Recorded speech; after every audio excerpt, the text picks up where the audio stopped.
position, be seated. Those who are wearing blazer and tie, please remove your blazer and tie. Quick, quick, quick. I'll be coming now to check. The hall temperature is 27.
I hope all of you are doing it. I will be coming now to check.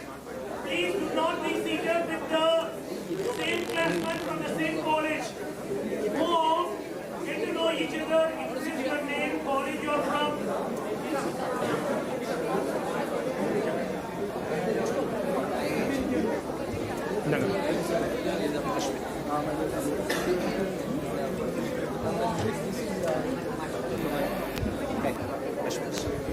I hope everyone is following the instructions.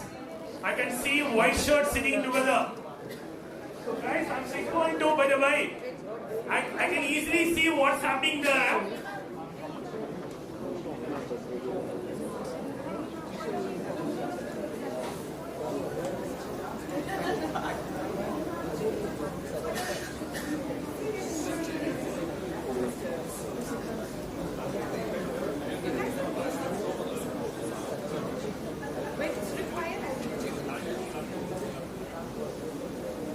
Buddy, there was one bill. I gave it. Can I get it? Can I get it, please? You remind me whenever there is a slot coming up.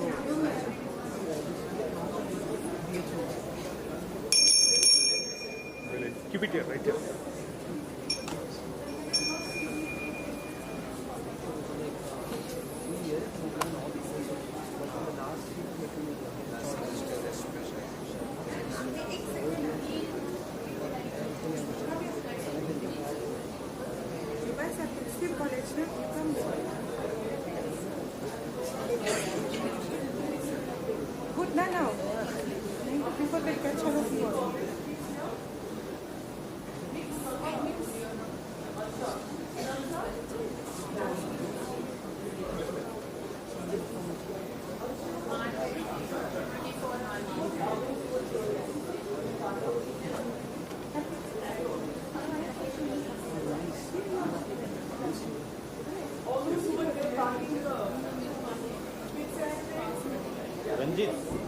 ಅಲ್ಲಿ ಬೇರೆ ಯಾವ್ದಾದ್ರು bike on ಆಗಿದೆ ಅಂತ ಕೇಳಿ surrounding ಬರ್ತಾ ಇದೆ. ಬೇರೆ ಯಾವ್ದಾದ್ರು ಬೈಕ್ ಆನ್ ಇದೆ ಅಂತ ಕೇಳಿ ಸರೌಂಡಿಂಗ್ ಬರ್ತಾ ಇದೆ.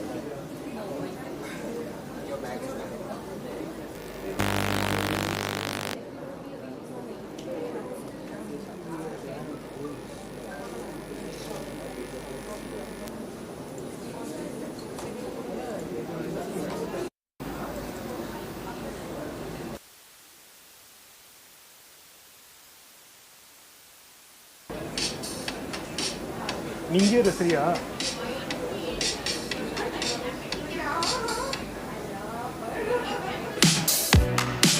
Okay, great.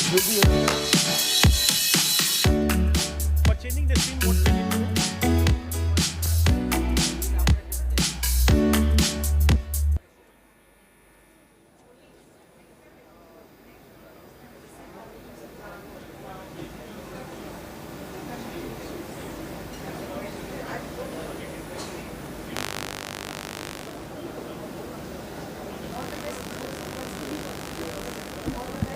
So all of you, please take out your mobile phone.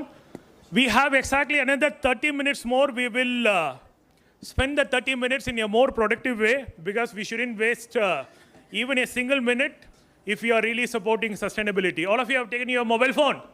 I hope it's well charged. So go to YouTube. All of you go to YouTube. I'm sure that will be YouTube, right? And type Professional Housekeepers Association. In case if you have not seen the YouTube channel, kindly see the YouTube channel. Subscribe now. All of you subscribe now to the Professional Housekeepers Association YouTube channel. This particular channel is going to offer a lot of knowledge repository for you, which you do not find in any of the textbooks or in the lectures. So all of you subscribe to your Professional Housekeepers Association YouTube channel and send to minimum of 10 of your contacts who are not PHA Yuva members from your same institution. Just simply share the PHA Yuva official YouTube channel to 10 of your contacts. All right? The person who is going to show me 10 forwarded message is going to get the first gift for the day. 10 contacts, your time starts now. No group, individual. Hi buddy, the text is hi buddy, please kindly subscribe to our PHA YouTube channel. I want to see 10 messages. Backside, in one of the box, there are black. One of the box.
Part 1 is PHA par excellence.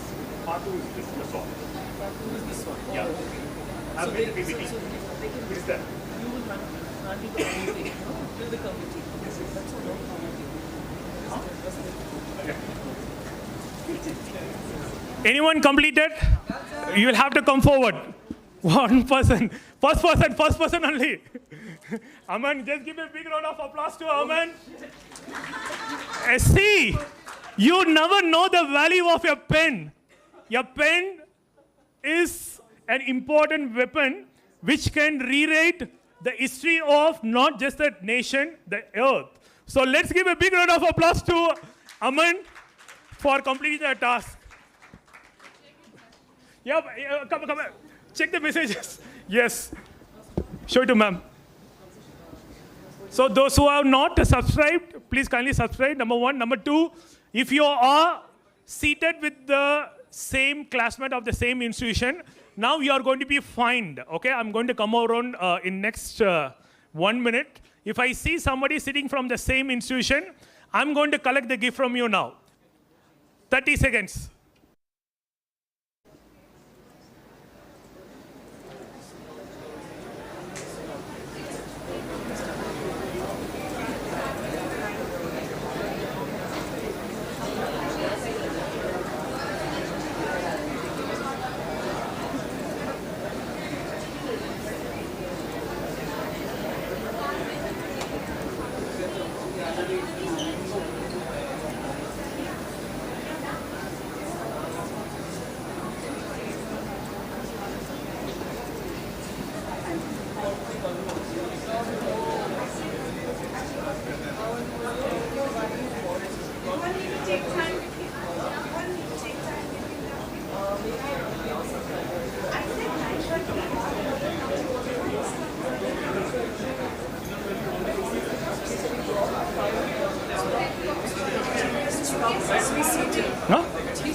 Here.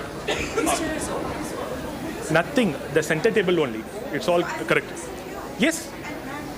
Yeah. I think. Can you request Ms. Anand Pillai? Yeah. I will.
A flute player. Okay, let's give a big round of applause. Good morning all. My name is Manikanta. I am from MS Ramaya of Applied Sciences. One creative thing about me is I love to sing. Really, guys, in my university, I used to do, if students do not clap, I will ask them to clap on the floor or on the carpet. So if I see anyone not clapping, you will go for that activity, right? Fast. Good morning, everyone. My name is Hemant. I am from MS Ramaya Applied Science. My creative thing is I love to sing. You can see.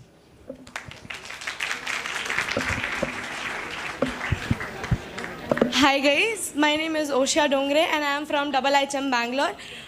Unique thing Hello everyone, I'm Chinthim from IIHM Bangalore. Creative thing, I think I love reading novel. Hello everyone, I am Rishika Shankar from IIHM Bangalore. I want everyone to clap. You all know how to clap, right? Yeah, wake up. Hello everyone, I'm Rishika Shankar from IIHM Bangalore, and creative thing about me is that I dance, and which you all will see today. Hello everybody, I am Harsh Kumar Verma and I am from IHM Hyderabad, and the creative thing about me is I love music and reading.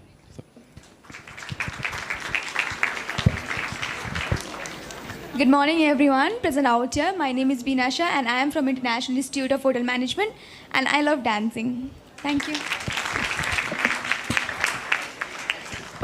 Good morning everyone. My name is Drishya Kumar and I am from IHM Shri Shakti Hyderabad, and I love to play basketball.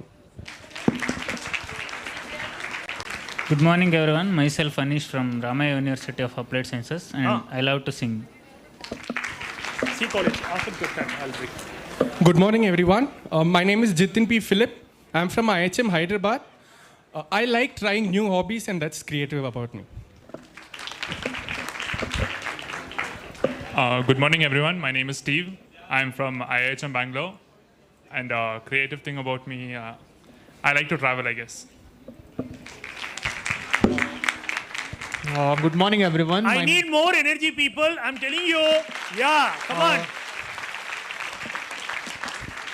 Good morning, everyone. My name is Aditya from Ramaya University of Applied Sciences. The thing what I love most is traveling and exploring new places. Thank you. Good morning, everyone. My name is Dipti Rakwar. I'm from Government Institute of Hotel Management from Nagpur.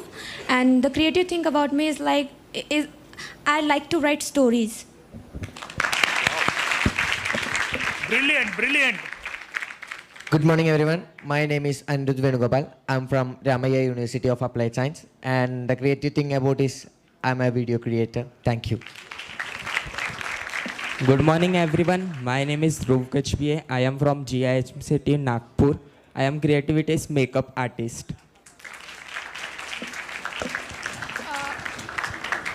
Hello, everyone. Good morning. My name is Archita Das from Ramaya University of Applied Sciences. I like reading books and I make crafts. Thank you. Come on, come on. Good morning, everyone. My name is Anil. I'm from Ramaya. My creative thing is I like to take photos.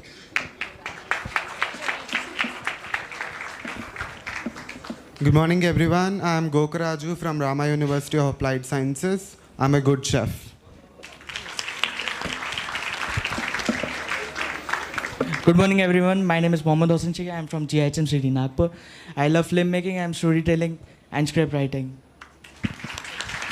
Hi, everyone. My name is Anjita Sharma. I'm from Ramaya University of Applied Sciences. I write, in general, anything. Thank you. Sustainable morning to everyone present here. My name is Lokita Satpute and I'm from Government Institute of Hotel Management and Catering Technology. And my creative hobby is I read fictional books as well as novel, and I do dancing. Good morning, everyone. I'm Karan Gurbakshani. I'm from MS Ramaya University of Applied Sciences. The most creative thing I do is graphic designing, and I sing, I cook as well. Thank you.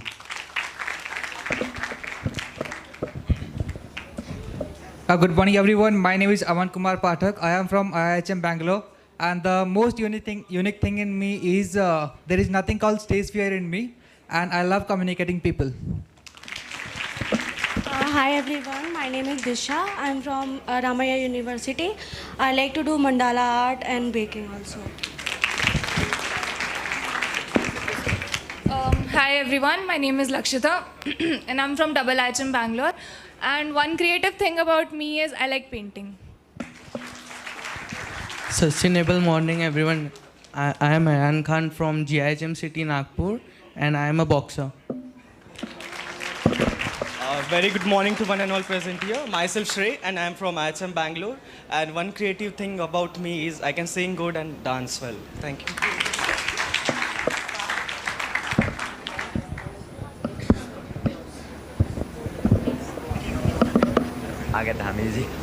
Good morning, everyone.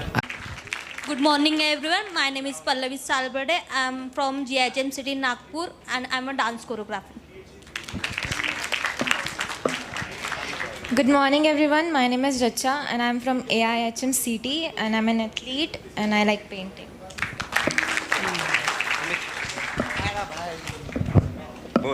Good morning, everyone. My name is Sumit, and I am from AIHM City, Bangalore, and I love traveling.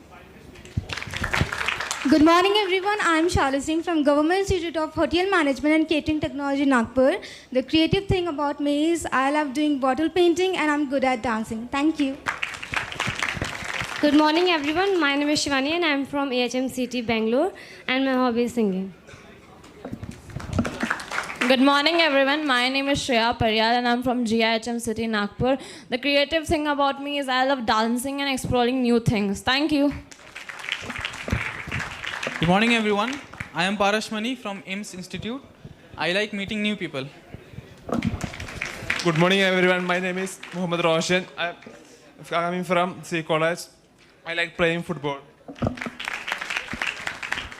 Good morning, everyone. I'm Chandana. I'm from International Institution of Hotel Management. My creative things is I'm an artist of sketching and drawing. Thank you. Good morning, everyone. I am from IHM Chennai. One creative thing about me is I like drawing. Good morning, everyone. My name is Ankita Selam. I am from Government Institute of Hotel Management and Catering Technology, Nagpur. My creative thing is I'm a dance choreographer and I'm animation artist. Good morning, everyone. My name is Shreya Praveen from AIHM and CT, Bangalore. The creative thing about me, I am a nature photographer and I also like to read novels.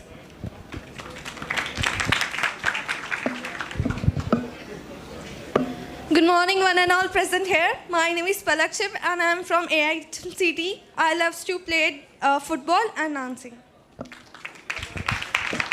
Good morning, everyone. My name is Aryan Raut. I'm from Government Institute of Hotel Management in Nagpur. I love to travel, communicate with people.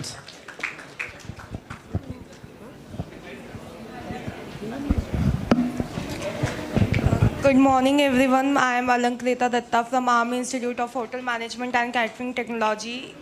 My thing is I put new ideas into existing things to make it more creative.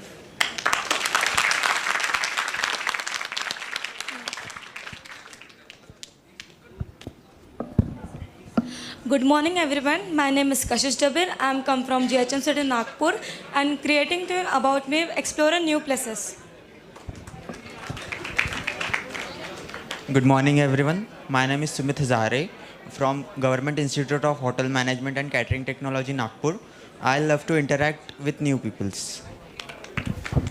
Good morning. My name is Vishnu. I am from C College, KR-Puram. I love watching movies and filmmaking. Good morning, everyone. I am Rohan V from IHM Chennai. I am a professional pencil portrait artist. Good morning, everyone. My name is Vikram and I am from IHM Chennai and I am creative at photography. Thank you. Good morning, everyone. I am Virat and I am from IHM Chennai and I like to cook. Good morning, everyone. Myself Neeraj Shah. I am from IHM Chennai. I like singing. Greetings of the day. This side Rona Kumar from IHM Chennai. I love showcasing my art on food. I am a marathon runner, power lifter and weightlifter.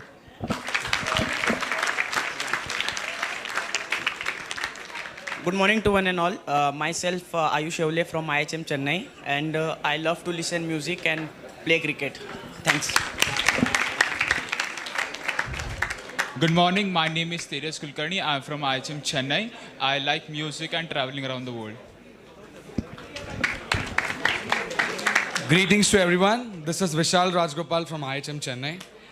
The creative thing in me is I'm a poet and a shair by hobby, so I write good lines, I appreciate beauty, and I love doing that. Thank you so much.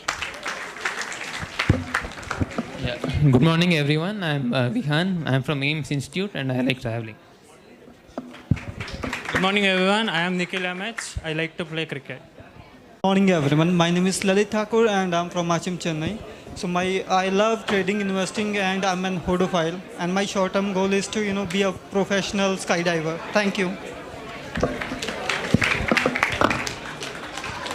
Good morning, everyone. I'm Soumya Subra Sarkar from IHM Chennai. Creative thing about me is I love searching peaceful places and I enjoy it. Hello everyone, my name is Jaideep Singh. I am from Army Institute of Hotel Management and Catering Technology, and I love to play cricket. Good morning, everyone. My name is Krishna Tiwari. I am from Army Institute of Hotel Management and Catering Technology, and I love to play cricket. Thank you. Good morning, everyone. My name is Vivek. I am from C College, Kerpuram. I like to cook. Good morning, my name is Akash Deshwal. I am from AIHM. One creative thing about me is that I click good photos and I love to travel. Thank you. Good morning, everyone. My name is Darshan. I love trekking. Good morning, everyone. My name is Akshay Manoj and I am from AIMS Institute. I like to play football. Good morning, everyone.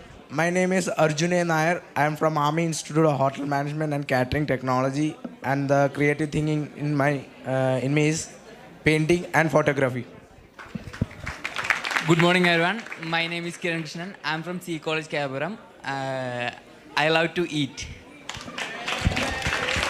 Good morning, everyone. I am Rinjitan. I am from AIMS Institute. I like to do cooking. Good morning, all. My name is Jijo. I am coming from C College. I like to play kabaddi.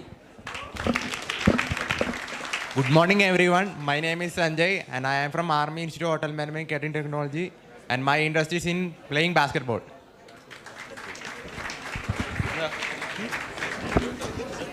Good morning, everyone. My name is Himesh Jial, and I'm from AIHM City, and I'm good in acting. Thank you. Good morning, everyone. My name is Jason. I am from AIMS Institute, Bengaluru. One great thing about me is I like to watch movies.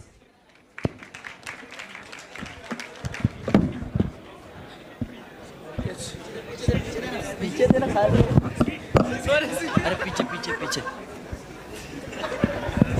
Give it the.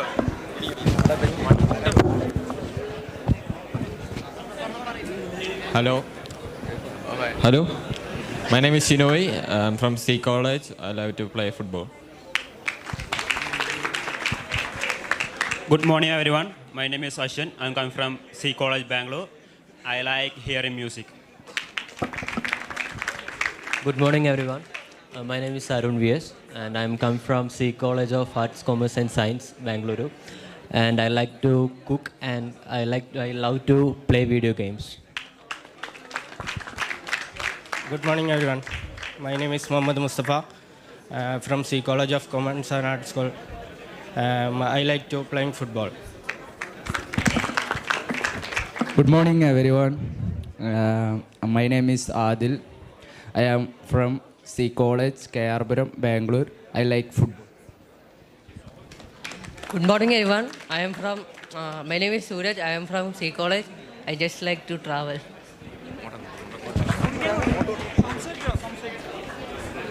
Good morning, everyone. My name is Abhay Vijayan. I'm coming from C College of Bangalore. I like to football.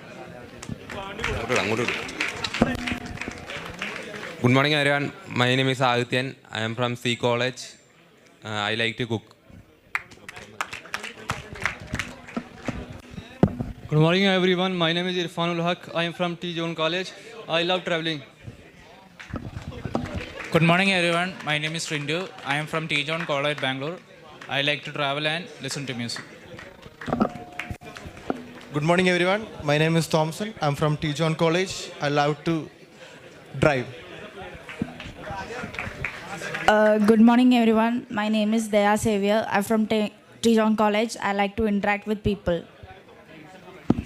Hi, everyone. I'm Anand, the CS, coming from T. John College. Like to photography.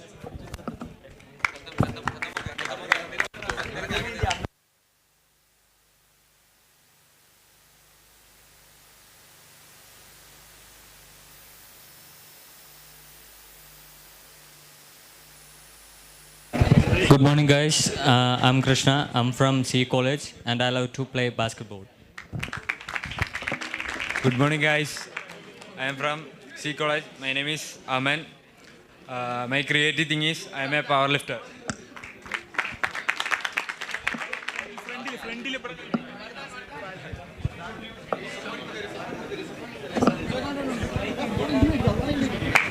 Good morning, everyone. My name is Nehali. JHM City, Nagpur. Creativity, different types of plays and paintings. Hello everyone, my name is Gobiga. I'm from C College. I love portrait drawing. Good morning, everyone. I am Safwan. I am from AIMS Institute, Bangalore. I love playing football and traveling with my friends and families. Good morning, everyone. I'm Anjana and I'm from C College. I like to read fictional books. Good morning, everyone. I'm from AIMS Institute. I like to travel.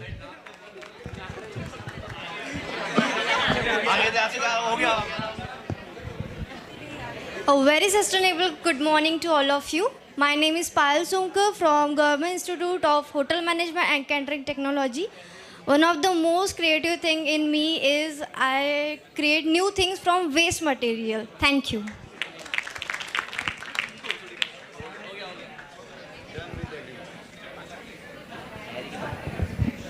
Richa आगे पास कर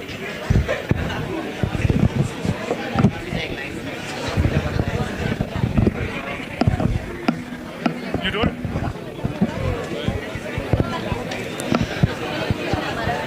Good morning, everyone. My name is Anshika Verma. I am from IHM Hyderabad, and my creative thing is I love to do digital art. Good morning, everyone. My name is Sarthak Sharma. I am from IHM Hyderabad, and I love to play cricket. Thank you. Good morning, everyone. My name is Vidya Bhusan. I am from IHM Chennai. I would like to do animation.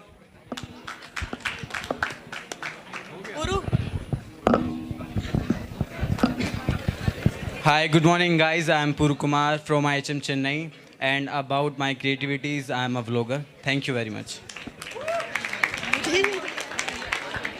Good morning, everyone. I am Samar Singh from IHM Chennai, and I love cooking.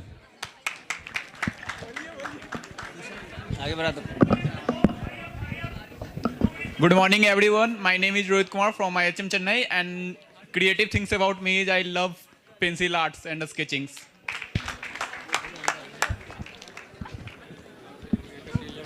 Good morning, everyone. I am Vardhani and I am from IHM Chennai. I love to draw. Good morning, everyone. I'm Meha from IHM Chennai and I'm a classical dancer. Good morning, everyone. My name is Adarsh. I am from AIMS Institute and I am a swimmer and a big Formula 1 fan.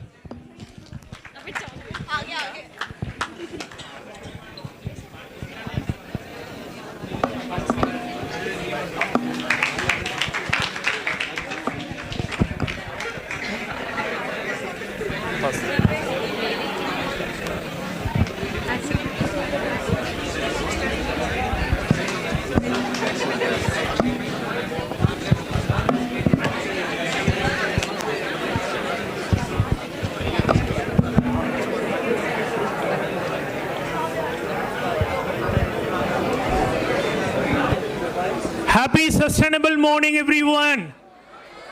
Happy sustainable morning. Repeat after me. Happy Sustainable morning. Now I request the MCs to formally commence the convention. Please come on. Let's give a big round of applause and welcome our MCs for the day.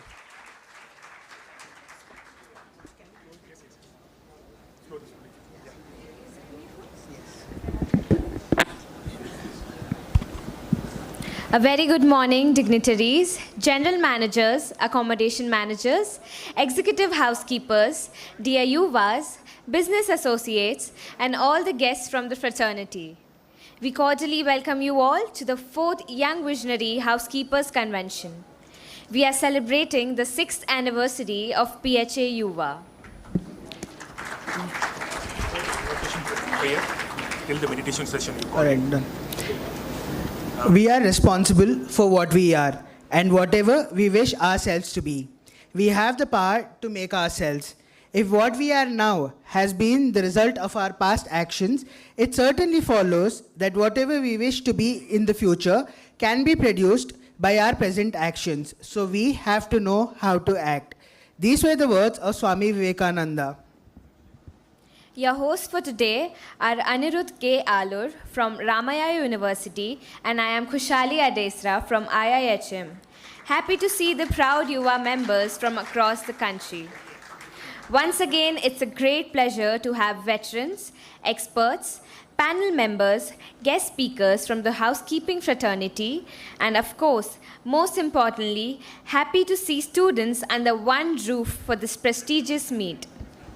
We have amongst us distinguished leaders from the field of hospitality who have taken time out from their busy schedules. Let us utilize this time to gain some input from these experts who have mammoth experience behind them. We are grateful to Hotel Fortune Park JP Celestial for hosting today's event. We welcome our business associates who are here today to share with us the speciality about their company and products.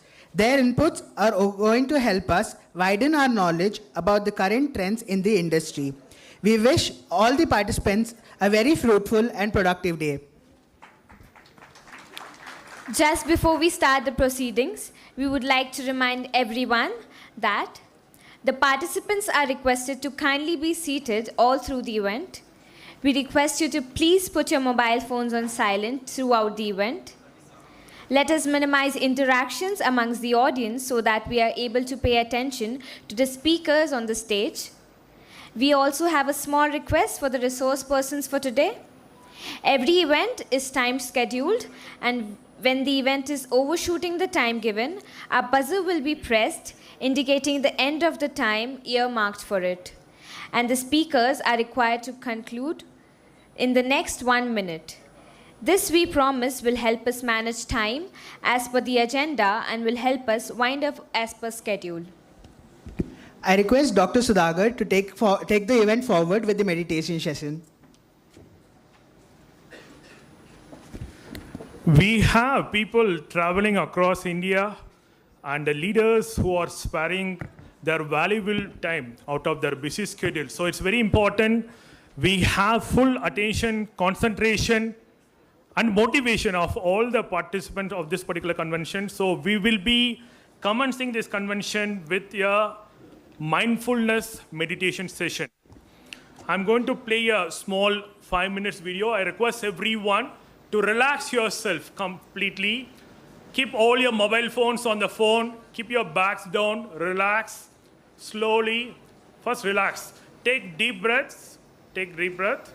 Slowly close your eyes. Slowly close your eyes, right? So now the guided meditation will start.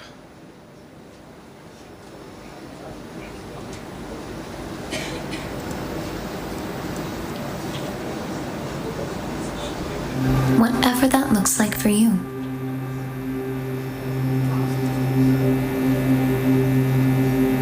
When your body feels ready, you may gently close your eyes. With your eyes closed, take a moment to tune inwards. First, simply noticing your body. Tuning in to the weight of gravity. the points of contact between you and the surface on which you are resting.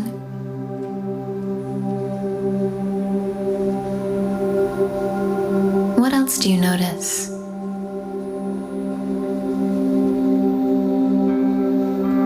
What is it like for you to be in your body right now? As you observe this, you simply accept and allow whatever it is you notice, harboring no judgment, just being mindful, noticing what is with a sense of compassion in your heart and letting it be.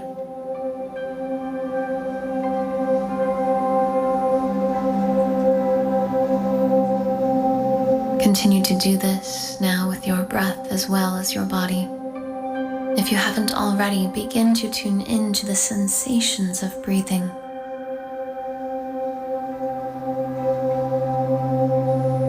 What do you notice?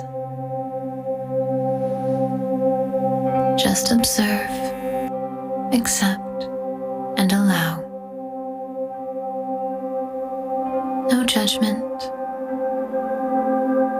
Just letting everything be how it is.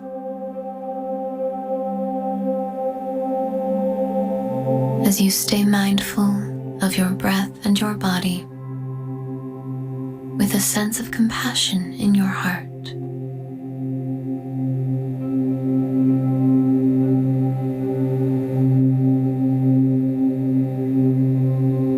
Keeping your eyes closed, you allow your awareness to expand to include the space around your body. It's as if you can sense the air around you, the objects around you, and you just allow them to be as you simply are. There's nothing to do, there's nothing to judge. If your mind wanders, that's okay. Don't judge it. Just return your focus to what is. Being connected to your breath, your body, and your sense of presence in the world around you.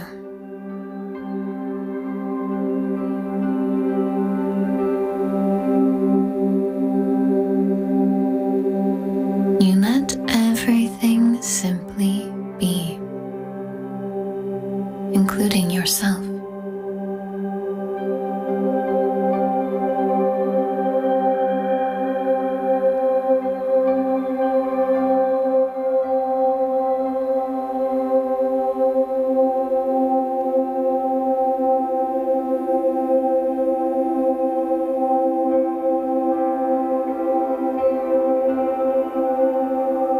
You now begin to let your attention travel back, becoming more and more aware of physical sensations by rolling your shoulders, wiggling your fingers and toes, still being mindful of what is, and taking this present moment awareness with you as you slowly begin to open your eyes back to the world around you. Wonderful job doing this practice. We hope you enjoy the rest of your beautiful day.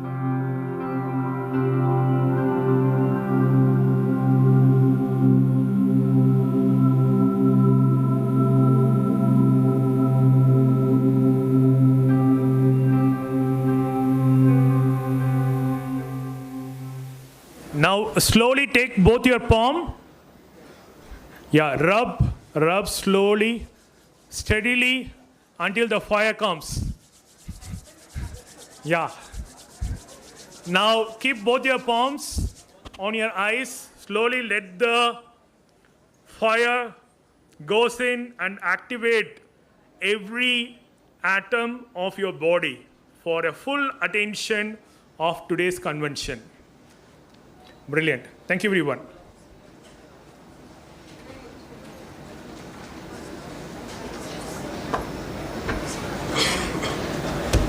Thank you, Dr. Sudhakar. I'm sure that was very relaxing and everybody is geared up for the next event. We welcome Mr. Anish Gauder from Ramaya College.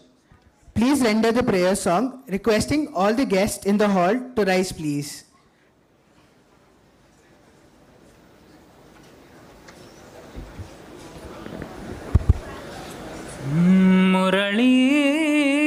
Muralidhara Gopala Muralidhara Gopala Mukunda Shri Vaikuntha Muralidhara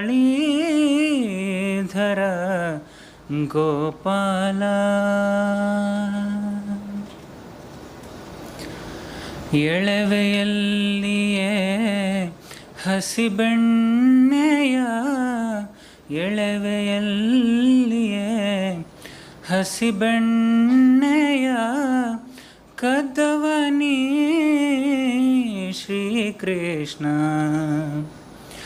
ಗಿರಿಯನೆತ್ತಿದ ಹರಿಮಾಧವ ಗಿರಿಯನೆತ್ತಿದ ಹರಿಮಾಧವ ಸುಭದ್ರೆಯ ಪಾರ್ಥನ ಬಳಿಗೆ ಕರೆತಂದ ಸುಭದ್ರೆಯ ಪಾರ್ಥನ ಬಳಿಗೆ ಕರೆತಂದ Muralidhar Gopala Gopala Gopala.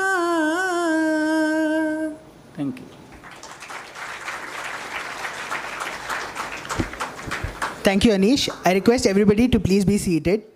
May I request Ms. Jayashree Nagaraj, Founder, President and Chairperson, Chief Guest Mr. Achyuta Rao, Chief Operating Officer, The Windflower Resort and Spa, Mysore, Keynote Speaker Ms. Sita Lakshmi, General Manager, Aloft, Bengaluru, Guest of Honor Mr. Dominic Xavier, General Manager, Fortune Park JP Celestial, Bengaluru, and Ms. Priti Raghubalan, PHA Life Member and Hospitality Author, to please light the lamp.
May I now request PHA corporate video to be played by Ms. Bharti Kalappa.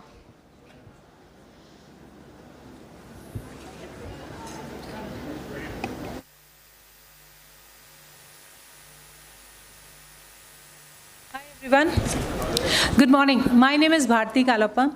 I am Vice President India for PHA, and I work with Noida International Airport as head facilities. I'm sorry, I was about to say Bangalore because that was my last assignment. Sorry, Ranjit, you are still the leader right now. All right, so PHA. I'm sure some of you who have attended this PHA events before or maybe heard from your teachers, faculties would know what is PHA. And if you would have done Google, you guys are smarter than us, in fact. So PHA is a Professional Housekeepers Association. It's an association which was formed by like-minded people like us. There are so many from various verticals.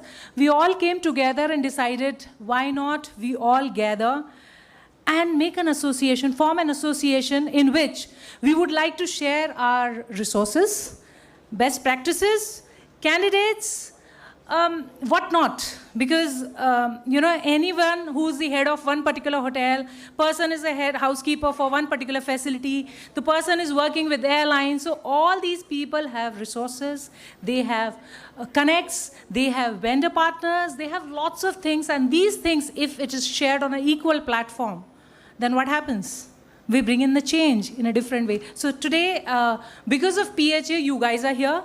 Because PHA formed PHA Yuva, which my colleague is going to talk about. But I will run you through a small video, which will give you insight what is PHA all about. Okay? Thank you so much, Ganesh. Over to you, please. Thank you.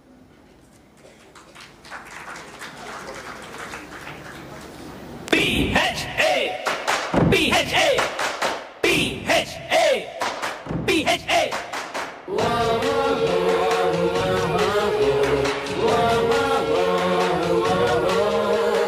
PHA, Professional Housekeepers Association, Synergizing Housekeeping Fraternity.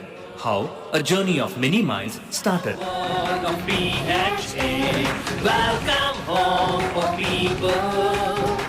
Professional Housekeepers Association, PHA, was formed in Bangalore on 16 February 2015. Under the guidance and leadership of Mrs. Jayashree Nagaraj, along with other like-minded professional housekeepers. Mrs. Jayashree Nagaraj is currently the founder, president and chairman of PHA. The team brings their diverse experience to PHA so that the existing and new members can benefit from their ideas and outlook. PHA vision: to instill a sense of pride, comradeship, knowledge and professionalism among the housekeeping fraternity and future housekeeping professionals. PHA mission: to be a non-profit organization that provides an active platform to holistically synergize the housekeeping workforce and budding housekeeping professionals by facilitating practical and innovative solutions, guidance and knowledge dissemination through rigorous networking and interactive initiatives. PHA main objective is to provide common platform to its members to communicate outside their immediate circles and forge alliances. PHA facilitates relevant contacts with colleagues, restaurateurs, hoteliers, facility managers, academia and other similar persons or entities. PHA helps to meet and interact with other members so as to advance in one's career or assist his or her organization. Being a member of PHA, members can acquire relevant tips, seek advices from experts, and receive feedbacks regularly to generate more ideas. Executive committee or panel approved by PHA will conceptualize, create and develop standards in the housekeeping industry. PHA acts as evaluating body to certify and approve vendors, consultants, educational institutions, including their products, services to housekeeping and cleaning industry. PHA supported FHW in conducting panel discussions, competitions, etc. since its inception. Knowledge sharing sessions at Bangalore and Mysore, breast cancer awareness programs, social activities, and eco-friendly and waste management by BBMP. Also conducted factory visits to linen tour, cleaning agents, and chemical visits. Telangana chapter launch on 27th August 2016, Delhi chapter launch on 10th March 2017, and proudly launched PHA Goa on August 17, 2018. The sound of PHA, welcome home for people. Your time here is grateful here. You'll feel great to be here. Na na na na na na na na na na na na.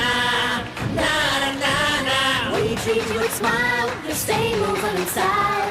We do it with pride.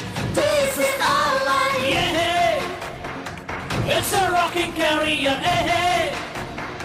Bonding relations in your head.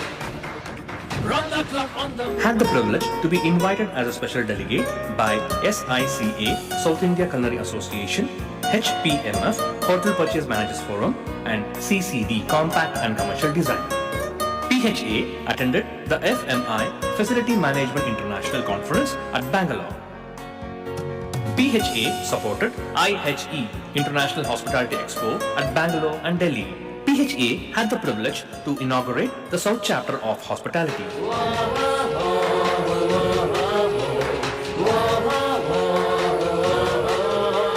PHA! PHA!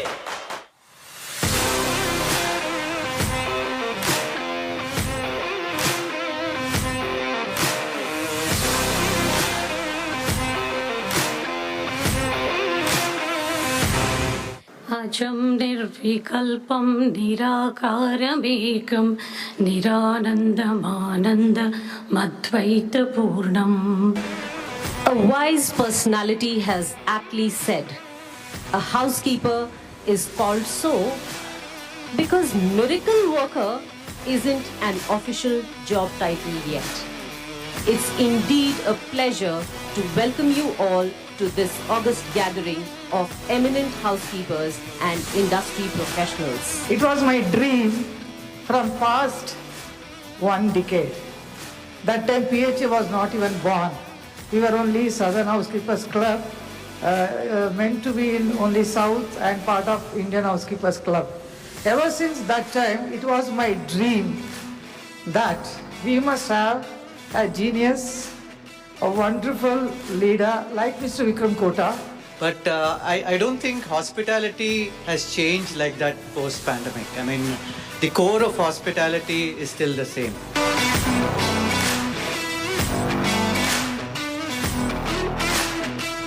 And I always wondered, is this a separate breed of people that has such a great eye for detail? And I think the greatest challenge that is there in front of all of us today as hoteliers is how should we keep this breed of people going on? How do we create these legendary housekeepers again? How do we ensure that there's continued interest in the housekeeping department? Our mission is to provide an active platform to holistically synergize the housekeeping workforce and budding housekeeping professionals.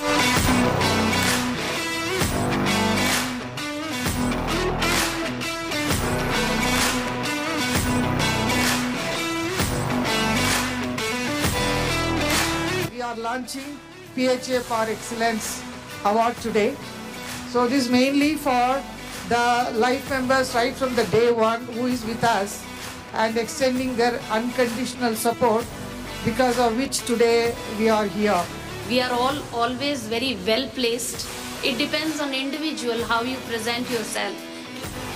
It's such a great thing, which we could never imagine that all of us will be in the same place at the same time. Jayesh, thank you very much.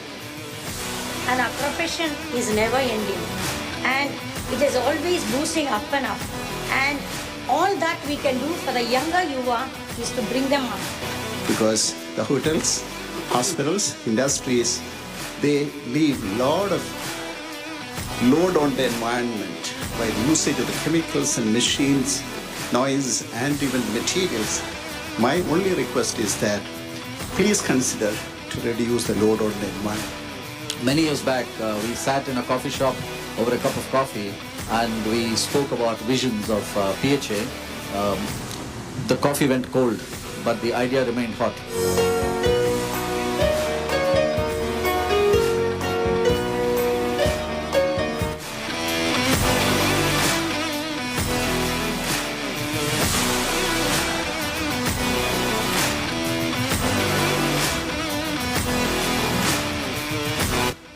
I must say so far the experience is very enriching.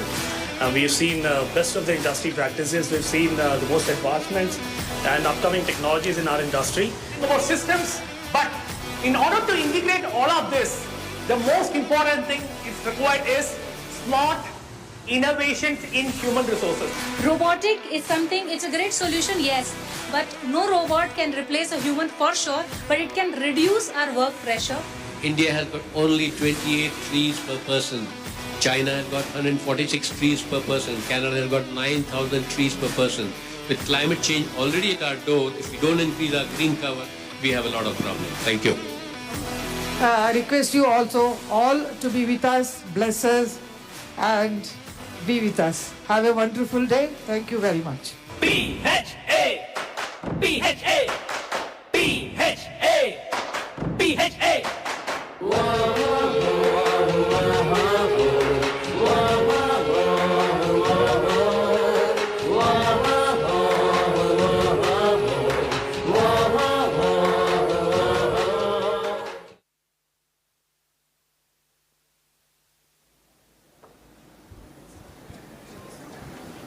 Thank you, Ms. Bharti. Requesting Ms. Elizabeth to please play the PHA Yuva video.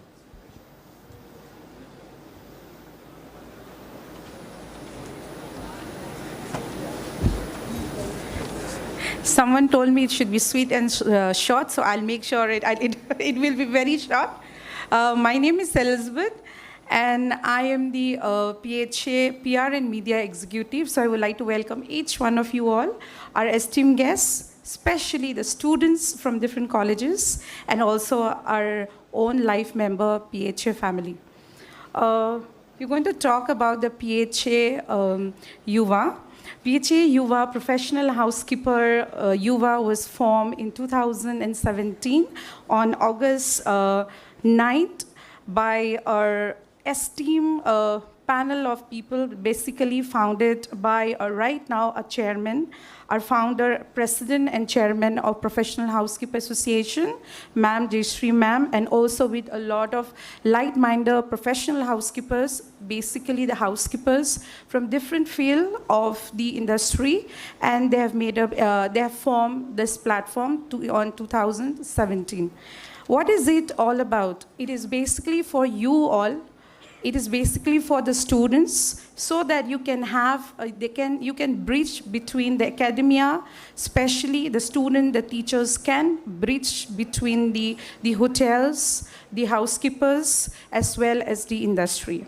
The most important is PHA Yuva is for the students, especially for you all, and today is the day for you, and by the students, and is mentored professionally by the entire executive committee, and also the PHA chapter members, as well as the industry professionals.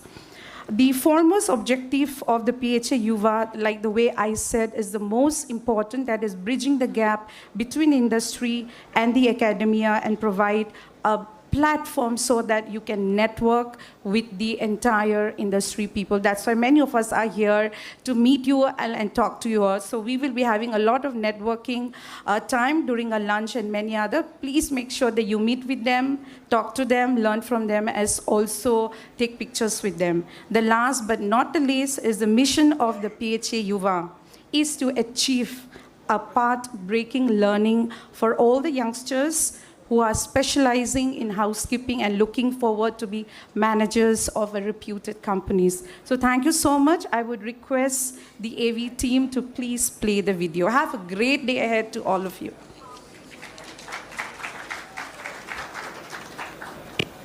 PHA Yuva, PHA Yuva, PHA Yuva.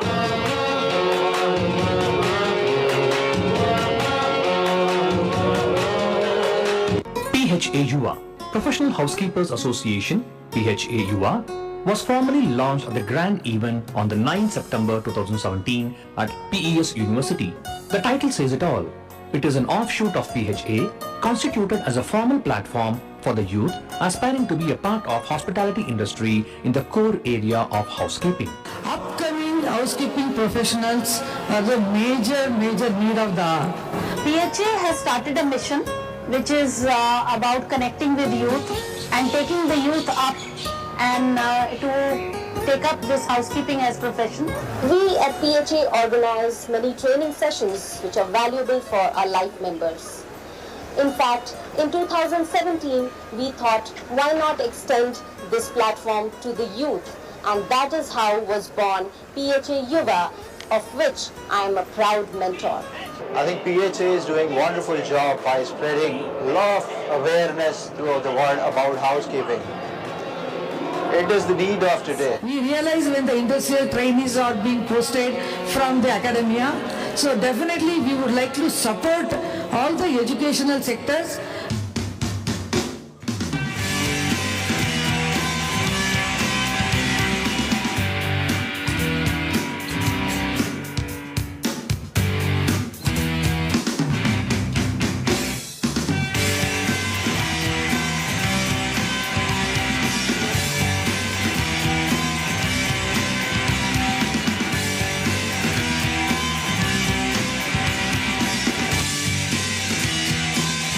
PHA Yuva is for the students and by the students is mentored proficiently by the executive committee and PHA chapter members. The foremost objective of the PHA Yuva is to bridge the gap between the industry and academia and provide a dedicated forum for networking with industry leaders in the field of housekeeping. Through PHA, we get more exposure in seminars, events, as well as the workshops. When we attend seminars conducted by PHA, we gain more knowledge on housekeeping. Let's someone of PHA. You are welcome home for people. You are your time here is grateful. The only impression or the mark of impression is given or enhanced is through the housekeeping. Without housekeeping, no experience can be enhanced or a wow experience can't be delivered to a guest. Stay rules on inside, when you will cry. This is our life, yeah. It's a rocking career, hey. Holding relations in your head.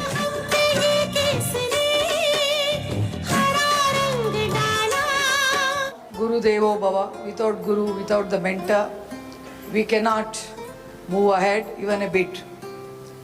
The professionals, the educationists, most knowledgeable leaders on the stage. It's my honor, it is PHA's proud moment to felicitate each one of them. Please join me in appreciating their effort because day and night they worked to make this event so colorful. My sincere thanks to all my mentors, chief mentors of PHA North Yuva launch at Delhi on 8th August 2018 by Srimati Harsimrat Kaur Badal, Union Minister of Food Processing Industries, Government of India. On 15th February 2019, Mrs. Jayashree Nagaraj, the founder president and chairperson, awarded Excellence in Housekeeping at AIMS for her remarkable service to housekeeping industry.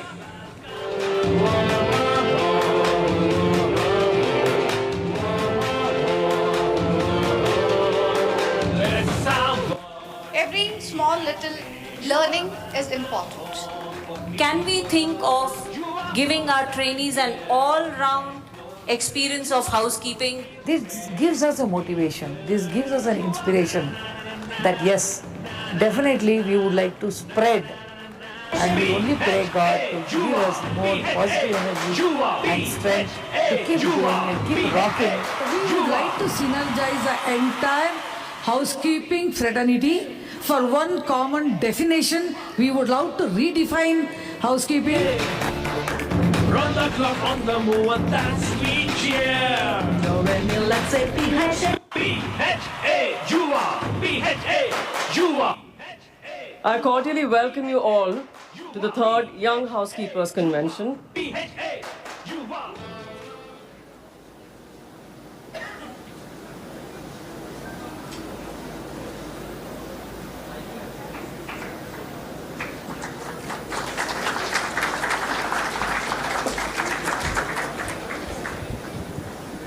Thank you, Ms. Elizabeth. The idea behind the formation of Yuva was to bridge the gap between academia and industry, hence the thought to have a dedicated fraternity for the younger generation came into existence. And ma'am dreamt that through this platform we could produce the visionary housekeepers of the country. It's time to request the leader who has been steering the ship called PHA to farther destinations by drawing out bigger goals. May I request Ms. Jayashree Nagaraj, Founder, President and Chairperson of PHA, to please deliver the welcome address.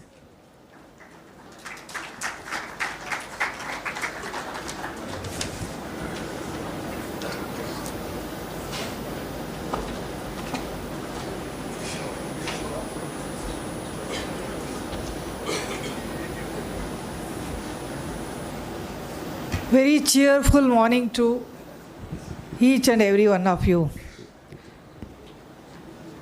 It gives me an immense pleasure on this auspicious day to have you all with us to celebrate our 6th PHA Yuva anniversary. Exactly for today, 6 years back, at PES College, a big contribution to Ms. Sunita Srinivas, who is here.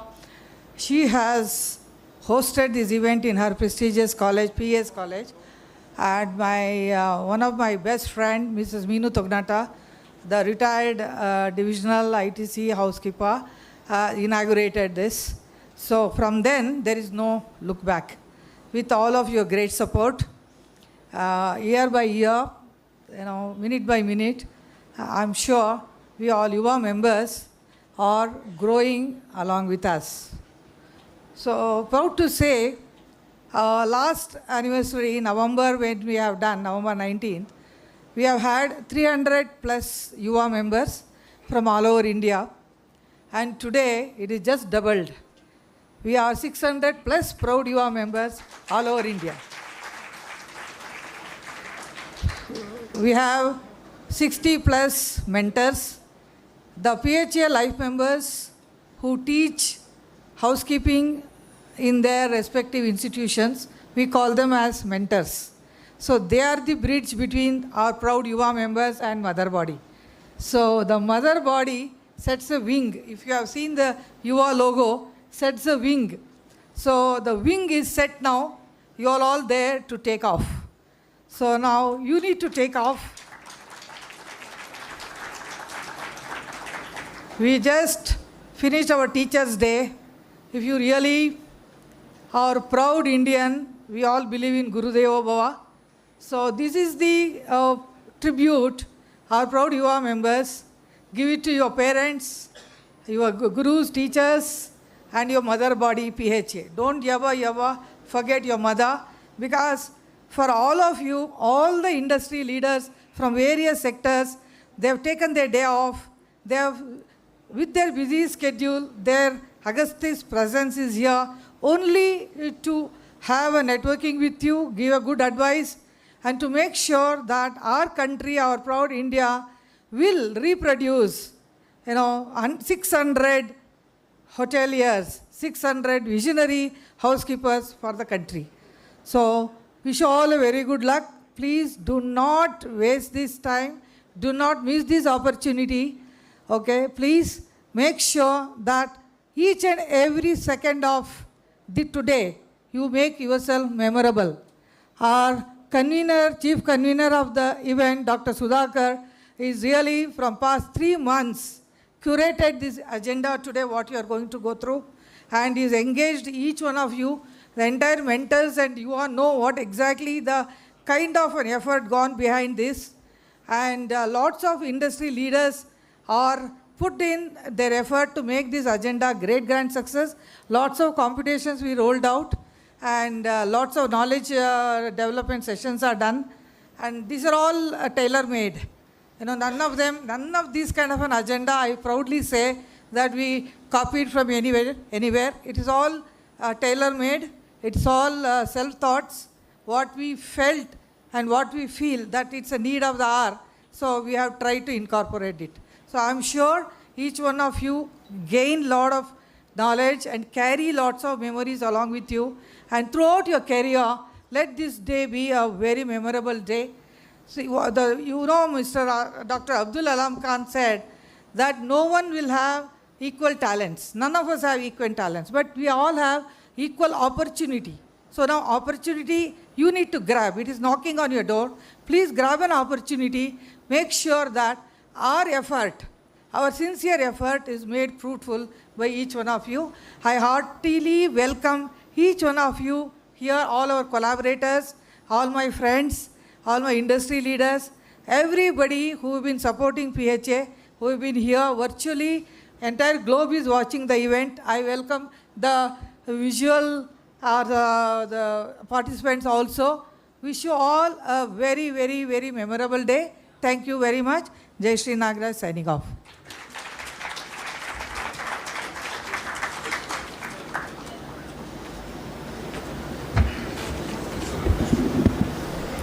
Thank you for your profound words, dear ma'am. Our chief guest is a hardcore supporter of the housekeeping fraternity, and he was the wholehearted support to start the Mysore chapter. Now will be the address by our chief guest, Mr. Achyuta Rao, Chief Operating Officer, the Windflower Resort and Spa, Mysore. May I request sir to kindly come up on stage.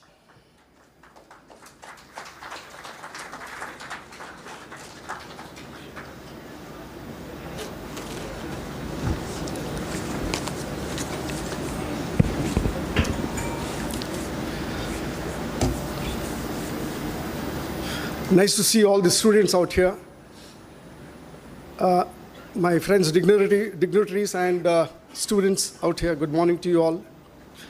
I'm delighted to be here for the 4th Young Visionary Housekeepers National Convention and the 6th anniversary PHA Yuva. In fact, the first or the second convention was held at Mysore at our resorts. PHA has really grown from strength to strength. Jayashree was telling me the wing, the mother wing, I got attracted with that. I think now you have an opportunity to fly, take off. The platform is ready for you all to take off.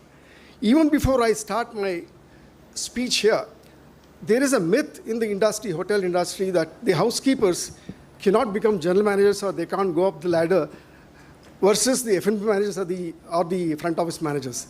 I have broken this myth in my resort, in our resort. We have a chain of resorts. One of my resorts is headed by the executive housekeeper whom I promoted as a general manager, who is right here. Umanat, can you just stand up?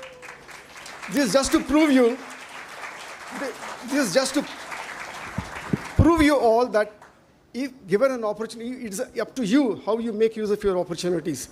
If you are a multitasking person, all you need to do is, if you're already in the housekeeping, get on to you have an access to your house, your maintenance department and front office. Get on to that, learn your jobs through your friends, and come up the ladder. There's an opportunity for everybody. Okay, now let me try and touch upon the broader prospects of sustainability. Now, I'm not going to get into the nitty-gritties of housekeeping because a lot of housekeepers, professionals are here. They will be able to touch upon the nitty-gritties. I straight away would like to go on the sustainability platform. Sustainability, to me, is to protect the planet and ensure all people enjoy good health and good education. That's the most important thing as far as sustainability is concerned. Now, we all know nature's gift. Nature has given us fantastic gift, basic gifts for us to live: air, light, and water, without which we cannot live at all. So it is for us to make use of this nature's gift responsibly. Now, let me take a few examples. Since I've been given only 5 minutes, I'm trying to run fast. In my opinion, plants, the insects and the birds are behaving much more responsibly than human beings. I'll just quote a small example of how a small insect like a bee, if you take a bee, it flies far and wide, goes and sits on different varieties of flowers without disturbing or changing the color or the fragrance of the color. It takes the nectar and makes honey. It makes honey and produces honey. Honey has a high medicinal value, and we human beings lavishly use it. Now here the lesson to be learned here is, bee is an insect which is not harming the flower, which is not disturbing the atmosphere, which is not changing the color or the fragrance of the flower, but still adding value to the earth. This is what we have to think of. How is it that we can add value to this earth after having come here? Second thing, another small example I would like to take is a plant, a tree. Let's take the example of a coconut tree. We guys keep throwing rubbish, we keep throwing dirty water to the roots of the coconut tree. But when you really drink the tender coconut water, it is so sweet, it's so nourishing, it's thirst quenching. It quenches your thirst so nicely. So although we have poured dirty waters and rubbish and not taking care of the plant, still soil has the ability to filter it and give the proper minerals to the roots of the tree, and you get a tender coconut water. So there are a lot of lessons to be learned from all these nature's gift. Now let's get into the waste. I think it's a serious situation now. All of us here, including the seniors and the youngsters, we need to do a waste audit. Why I call waste audit? Let me talk about how we waste things. I'm talking about, first I'll take up the paper waste. Most of us read news online, but still billions of books and magazines gets printed. Only half of it gets recycled. The other half goes waterways. Why is it? And to produce all this, to print all these books and magazines, millions of trees are cut across the globe. All these trees are cut to make these magazines, which goes waterways, and gets blocked, it gets choco-blocked. It's high time that when this e-reading has started, it's better to stop cutting the trees and stop printing so many books and magazines which are of no use, which it's available online. Coming to cigarettes, I know I'm in ITC branch, but still I have to talk about this. Cigarettes, in India alone, 600 million trees are cut, and 2 lakh hectares are being used for tobacco cultivation. These cigarette butts are not biodegradable. It's quite toxic, actually, by nature. So as much as possible, I request all the smokers to cut down your cigarettes. That's the only thing that I can think of. Now, coming to plastic. Plastic is a major culprit. The major culprit is the plastic. Plastic bags kill around 1 lakh marine animals and birds everywhere. It makes the environment very bad and toxic. We can bring this change at every level, at all our levels. We can bring a small change when you go to buy your grocery or a vegetable. All you need to do is just go for a cloth bag and don't use the plastic bags. It's very harmful to the nature. And start using biodegradable products like tissues, rolls, toilet rolls, tissue papers, and napkins, whatever that we use in our hospitality industry. We play a major role in this. I request all our fraternity friends to start using the biodegradable products. Coming to, now there are 2 examples that I can think of, and after that I'll complete it. There are 2 countries that we can think of which has completely banned plastic. One is Rwanda. Rwanda is the only country in the world who has completely banned plastic usage. The other country which we can look at is Bangladesh, which is a neighboring country which has banned the light plastic usage. So these plastic, if we can take some initiatives and some steps to cut down the usage of plastic, we'll be doing a great job for stopping the pollution that is happening over here. So as far as your housekeepers is concerned, I have a great respect for housekeeping department, and that's the reason I have proved it. I have brought my person also to prove it to you that he can become general managers. It's a very interesting housekeeping department. Housekeeping department is very interesting in the sense that without the housekeeping, they are the backbones of the industry, of our hotel industry. Without cleanliness, nobody will step into no guest will walk into your hotel. And when they go back, they take the memories of how clean it was, how your bed sheets were clean, how clean your pillows were, how the toilets were kept clean. These are the memories which he keeps forever. So with this, I wish you all good luck and work hard to come up in your life. Thank you so much.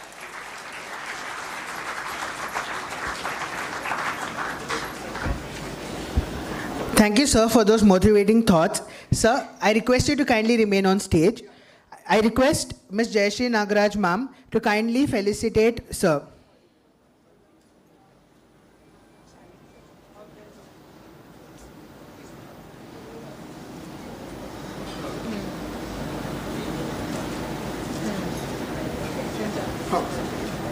I'll have to take 1 minute of the study.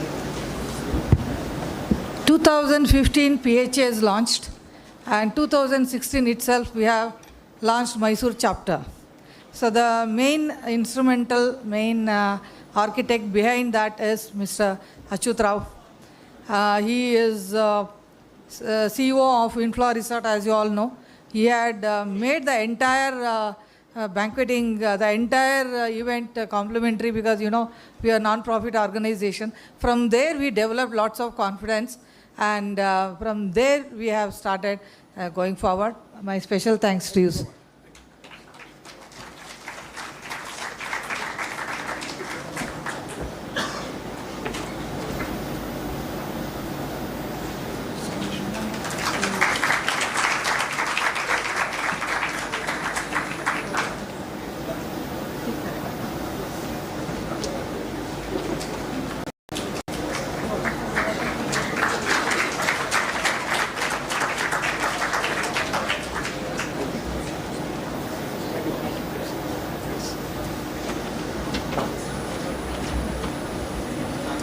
Yours? Yes, sir.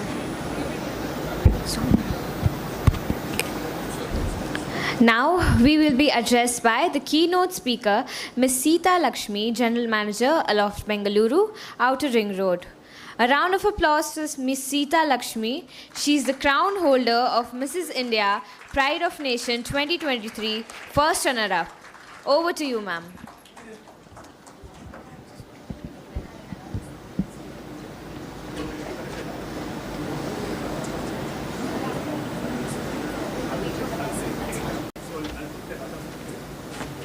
I need it for my speech. Okay, got it. So how will you play? You Just- download and Yes, it's already there. Great. You need a hand mic or you want to use this? I Which will is use this. Brilliant. Is this fine? Yes. Good morning and namaskara to everyone. Thank you for the kind introduction, and I'm very thrilled to have been invited here to deliver a keynote speech, especially on a topic that's very close to my heart, not just as a hotelier, but I believe that in personal lives also we should lead a sustainable life, because there are generations to come who needs to use the planet as much as we do, right? So the topic of sustainable living and sustainable development goals relation to G20.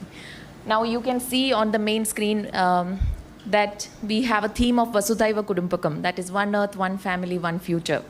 So the Indian G20 2030, the decade of 2020 to 2030 goals were developed back in 2016, and it addresses a lot of points, but I thought let's talk about something that's relevant to housekeepers and hospitality. Before I start my speech, like Mr. Achyut Rao said, and after he spoke, I didn't prepare to say this, but I thought I should just address this, that housekeepers are the best general managers. And I have a live example of, I work for Marriott International, right? And Marriott International is the only company which has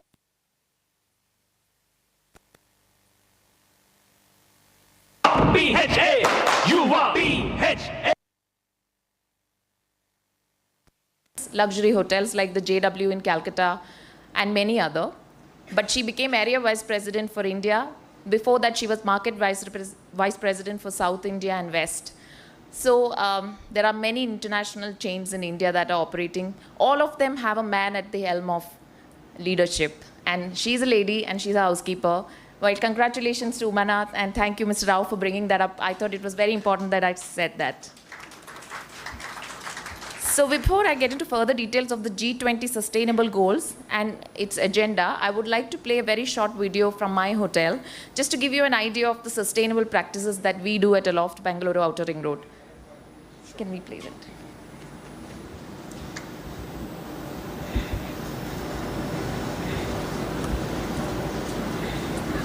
No issue.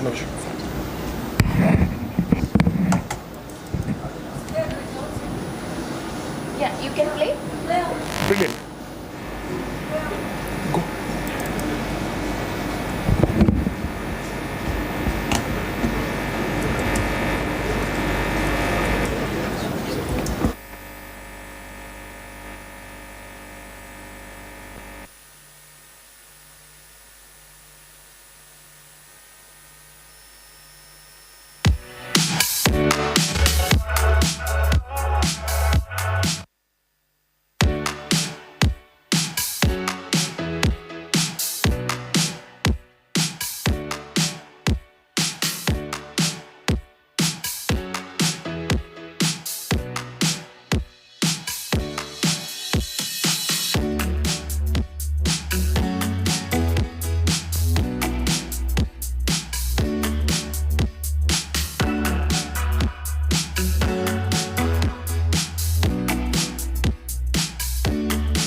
hope you all found the video entertaining. I never miss an opportunity to talk about my hotel. I'm in love with it.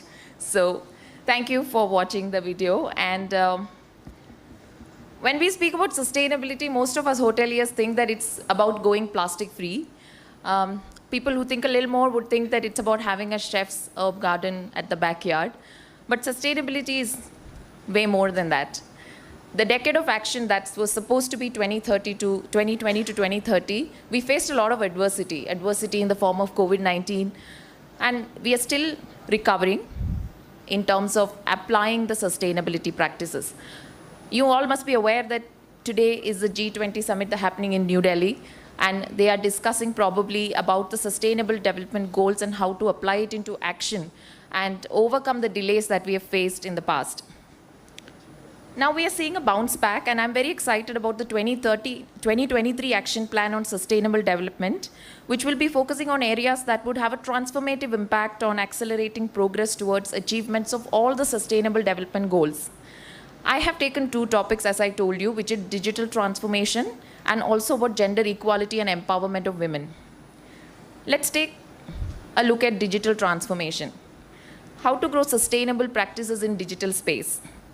Now, digital technology is something that we cannot live without, and it has had a very profound role and impact in our lives. They say that if internet was a country, it would be the 7th largest polluter in the world. The internet's current carbon footprint is larger than the commercial airline industry.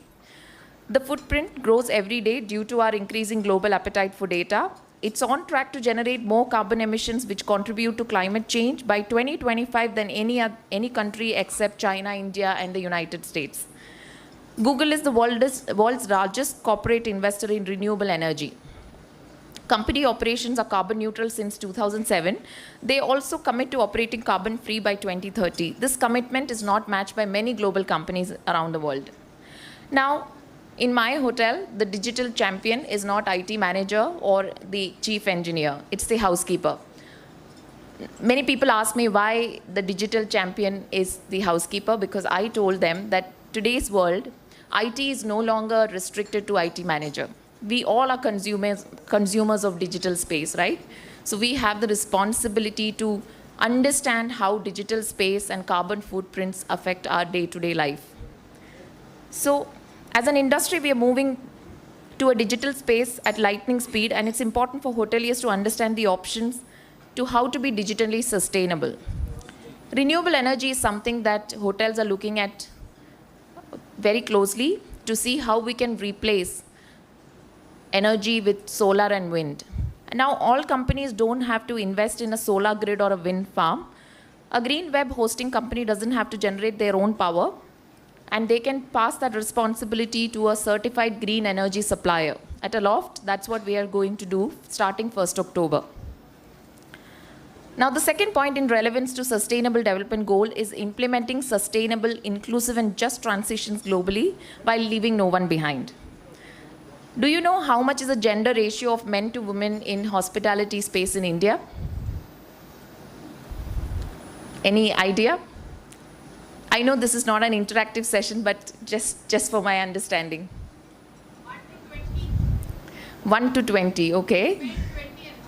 Okay. Anybody else? It's 26%. And this is all over hospitality, including hotels, aviations, and every other hospitality wing. In hotels, it's just 16%. And in the last 8 years, we have grown only 1% in hotels in men to women ratio. So many of you must be wondering how is gender disparity related to sustainability. I used to wonder also. So let's hear from Masha Ponin. She's a lesbian feminist human rights defender who works to empower stateless and landless indigenous women and LGBTQ community in Thailand's Chiang Mai and My Ho Son and Tak provinces. She says that if you are invisible in your everyday life, your needs will not be thought of, let alone addressed in a crisis situation. Humanitarian programs tend to be heteronormative and can reinforce the patriarchal structure of society if they do not take into account sexual and gender inequality. Now she explains that in addressing structural change, we are advocating for and working towards equality of all kinds. Our industry is not free from gender inequality, unfortunately, even today. I'm very fortunate to have worked with companies that have taken gender and consciously they have taken gender equality towards women empowerment and also employ members of LGBTQA community. I was recently at a conference in Mumbai, exactly a week ago, September 1st in Mumbai at the Westin Mumbai Powai Lake. In one of the blazing panel discussions, one of our leaders who identifies himself as a gay man stood up and said that, I know that equality for women and LGBTQ members yet to be achieved fully as the heterosexual man makes the gay man feels less manly. And he said it in a leadership forum where 250 Marriott leaders were present. So it's a serious issue and it is still prevalent. It's a sad reality and shows us why women and LGBTQ community in our industry needs mentors and more importantly sponsors. And that is a sustainable practice, and the G20 summit addresses it as their top 5 priorities to have gender equality in all spaces, leaving no one behind. You have chosen to attend the session today, and that shows your commitment to sustainability. So I wish you all the very best and take the right choices and have the awareness to make the right choices towards sustainability and become wonderful hoteliers and grow in your careers to become general managers and vice presidents. If you have any questions, I'm around for next half an hour and you can reach out to me and ask. And I'm also available on LinkedIn and social media handles. So feel free. Thank you so much.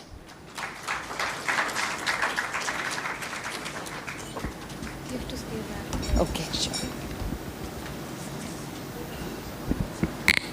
Thank you, ma'am. It was indeed fantastic to listen to you speak. You are an inspiration to all girls present here. Requesting Ms. Jayashree Nagraj to felicitate Ms. Sita Lakshmi. PHA Yuva, PHA Yuva, PHA Yuva, PHA Yuva.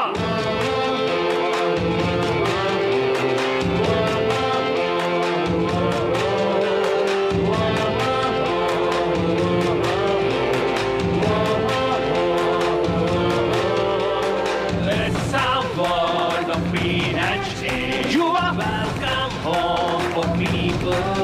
Yuva, your time here is grateful here. Yuva, you'll feel great to be here. Yuva, na na na na na na na na na na na na na na na na na.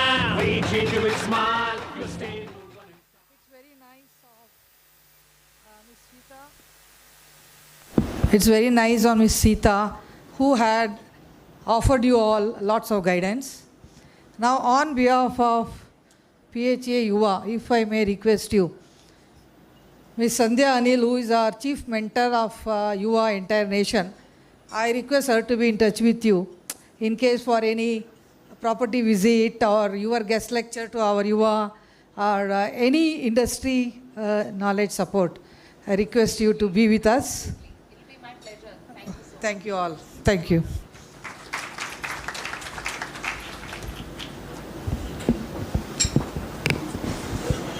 May I now request the guest of honor, Mr. Dominic Xavier, General Manager, Fortune JP Celestial, Bengaluru, to kindly address the gathering.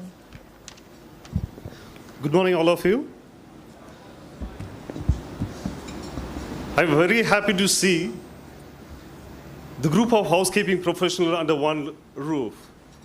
And I welcome on behalf of Fortune Park JP Celestial, the general managers, the housekeeping professionals, the students, and all of you. And here we are talking about the sustainability. I think the whole day is going to be about sustainability. Now, after seeing the young students, I thought of talking something about the leadership and the opportunity in housekeeping. When I used to be in Chennai, I used to go to IHM and other colleges. I used to interact with the students and even my hotel staff at the housekeeping. So what they talk is, housekeeping always, they say, we have to clean the rooms. We have to do the laundry. We have to do the beds. What is the opportunity for us? As you see now, many of the general managers from housekeeping professional. I always tell my housekeeping executive Mohit that I want to see you one day as a GM, general manager of some property.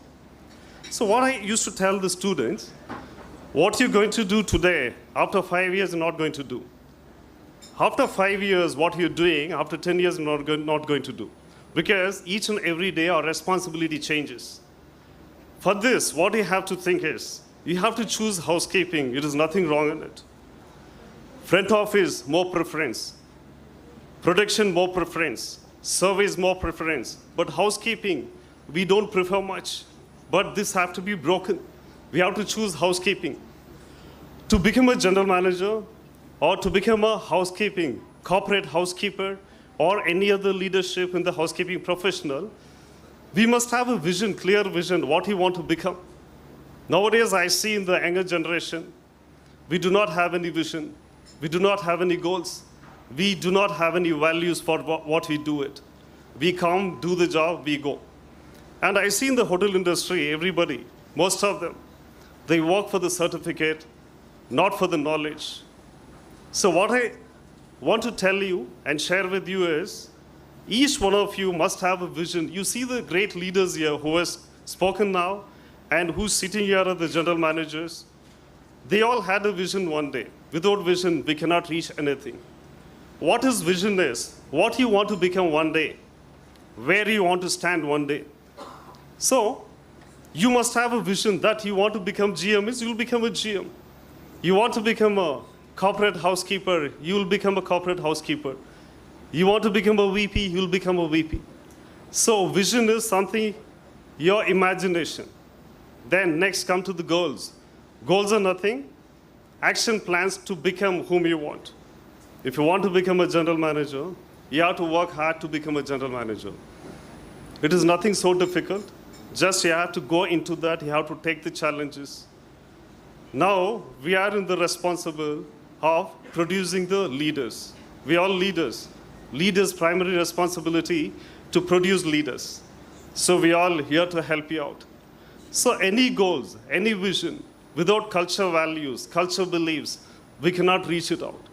So what I request you, you must have your own characteristics built up.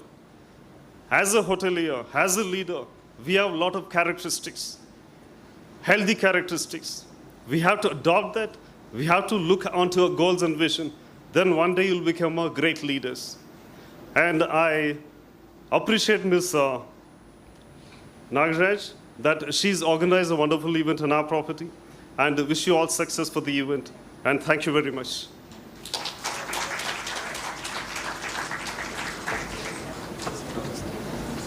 Yeah, I'll be down. No, you have to stay in the stage. Yes, okay. Requesting Ms. Jayashree to please come on stage and felicitate Mr. Dominic.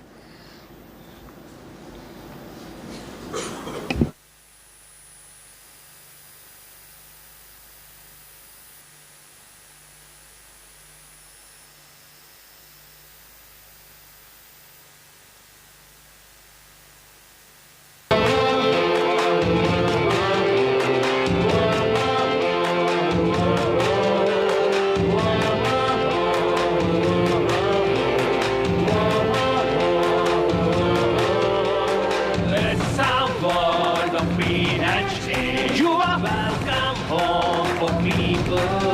Yuva, your time here is grateful here. Yuva, you'll feel great to be here. Yuva, na na na na na na na na na na na na na. Okay, this is the second consecutive year we are organizing the event with Fortune, ITC Fortune Park. The reason behind is my special thanks to my very good friend, Mr. Saravanan Dhanabalu, who is the area general manager of this prestigious company. Last year when we had here in last November 19th, we really felt at home. It was a wonderful hospitality, wonderfully organized, and that is what made us to again think of no other property than this. Again, the history repeats. Mr. Xavier, Dominic Xavier is just newly joined, I think 2 months back? 3 months back. 3 months back he joined this property.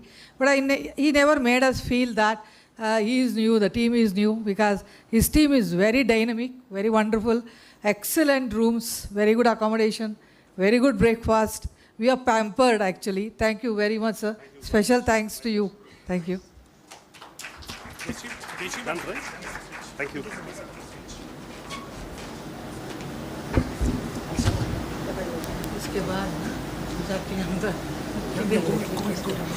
Next, we have the launch of the blueprint of PHA Yuva goals. The launch of the blueprint will be done by Ms. Jayashree Nagaraj, Founder, President and Chairperson, and ma'am will be accompanied by Ms. Sandhya Anil Kumar, VP L&D Karnataka Chapter, Ms. Smriti Raghubalan, Hospitality Author, Dr. D.P. Sudagar, Head Strategy, PHA and PHA Yuva, Mr. Achyuta Rao, Chief Operating Officer, The Windflower Resort and Spa, Mysore, Ms. Sita Lakshmi, General Manager, Aloft Bengaluru, Outer Ring Road, Mr. Dominic Xavier, General Manager, Fortune Park, JP Celestial, Bengaluru. Requesting Dr. Sudagar to please give us the idea behind the thought process of the launch of the blueprint.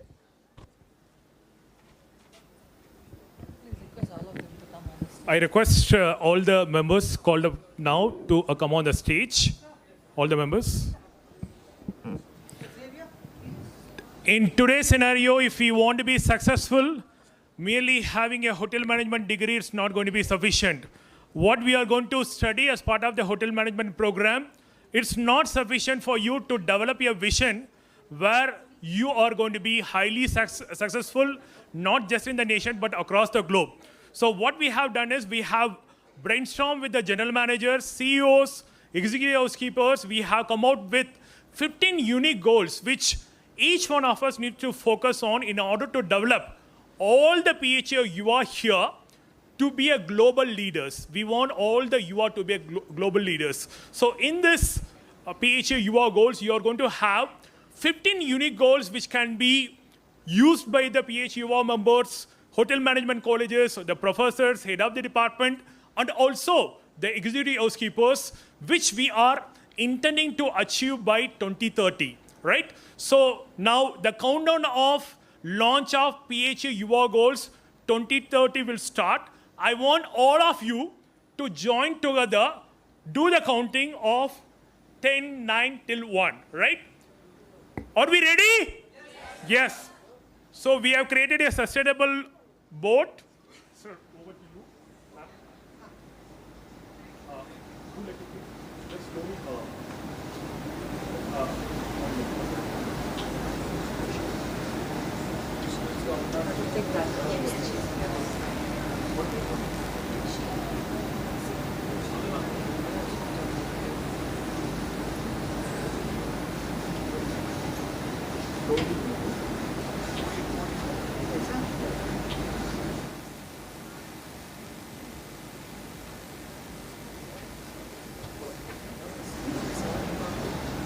Ready? 10, 9, 8, 7, 6, 5, 4, 3, 2, 1.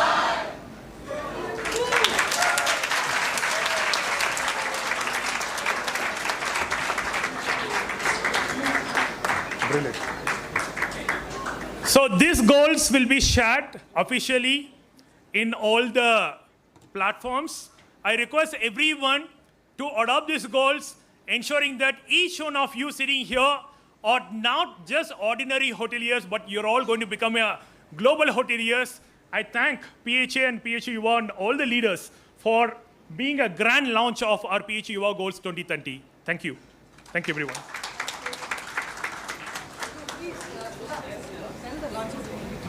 Yes, I already explained. Yes, good job. Thank you, sir. Come on. Thank you all. Now we will have the panel discussion, Leader's Voice, on the role of housekeeping in achieving sustainable development goals and G20 from hotels, hospitals, facilities management, airlines, entertainment, railways, cruise liners, and academia. This is what the Yuvas must keenly focus on. The moderator of the discussion is Dr. Jitendra Das. I welcome you, sir, on the stage to conduct the proceedings.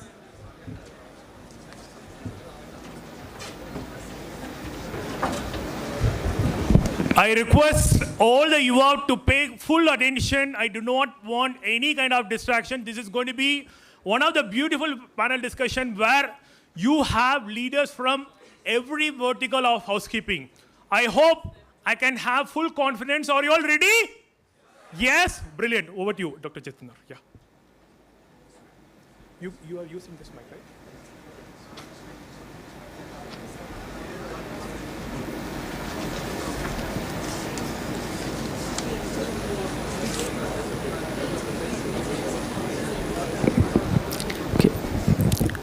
Suprabhat, Subodaya, Vanakam, Namaskar, Adab, Sasriyakal, and good morning to all of you here.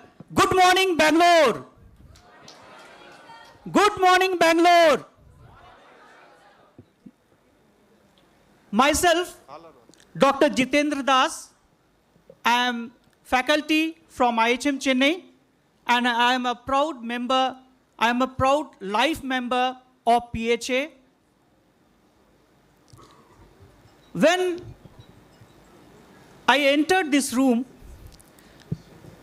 it was giving a feeling as if I am in a place called Prayagraj. Have any one of you heard this word Prayagraj in Allahabad? What is it famous for? Sangam. Well said. So Sangam, how many rivers are there? 3 rivers, good. So Sangam is a place where there is a confluence of 3 rivers, Ganga, Yamuna and Saraswati. So I am feeling this august gathering who is present here, it is like a Sangam here. We have the confluence of brilliant PHA Yuva members as a student. We have the mentors and we have the industry leaders. So it is a beautiful confluence of similar kind, that is Sangam. So I am having a feeling I am not in Bangalore. In fact, I am in Allahabad attending a very big event, that is Kumbh Mela. All of you are aware about Kumbh Mela. It is a festival. So it is so we all should enjoy this, where we have this confluence of 3 different rivers. Now, I would like to invite the industry leaders on this stage. I would request the students, GRMs, to kindly come forward, and I would like to request them to bring the guests onto the dais, please. First of all, I would like to invite Ms. Bindu Casey, Corporate Housekeeper, Abad Hotels and Resorts, and she is a coordinator of Kerala PHA. Let us give a round of applause for Madam.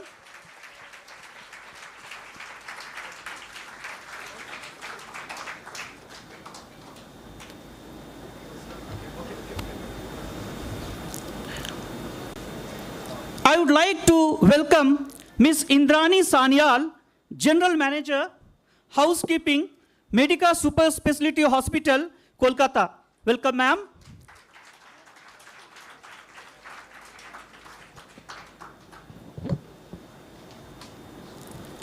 I would like to welcome Mr. Ralph Sunil, Senior Vice President, Administration, JSW Steel, Vijayanagar Works, on this stage, sir.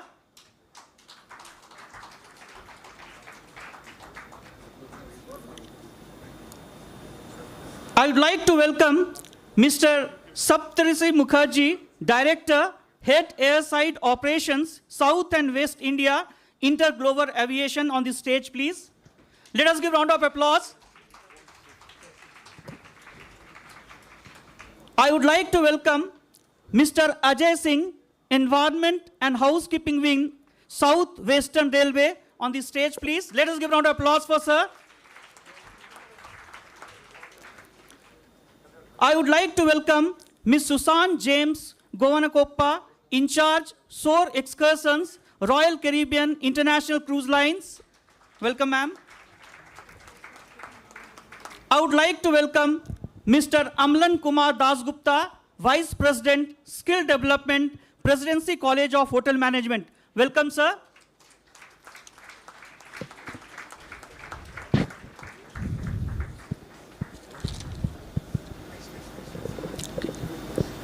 So let us give a big round of applause for all our panelists here. Check. Thank you. Sir and madam on this. Sir and madam on this. Sir and madam on this stage, our students are really waiting eagerly to hear from you all, and we thought it is a nice opportunity where our PHA members, PHA Yuva members can know directly from you about yourself. So in this context, I would request you all to give self-introduction so that they can hear directly about your biodata from your own mouth. Please, sir. Happy morning, ladies and gentlemen, boys and girls. It's a pleasure to be here. It's a wonderful platform, and thank you to Ms. Jayashree for this opportunity. My name is Saptarshi Mukherjee, and I have started my career in hotels in Bangalore, of course. Then I diverted to airline, and since then, spanning of around 22 years. I currently work with Bangalore, based out of Bangalore, taking care of South and West India airside operations. It's a very, roller coaster ride as far as the journey is concerned. But what I would want to tell the young kids who just want to get off their blocks in their professional life, be capably persistent.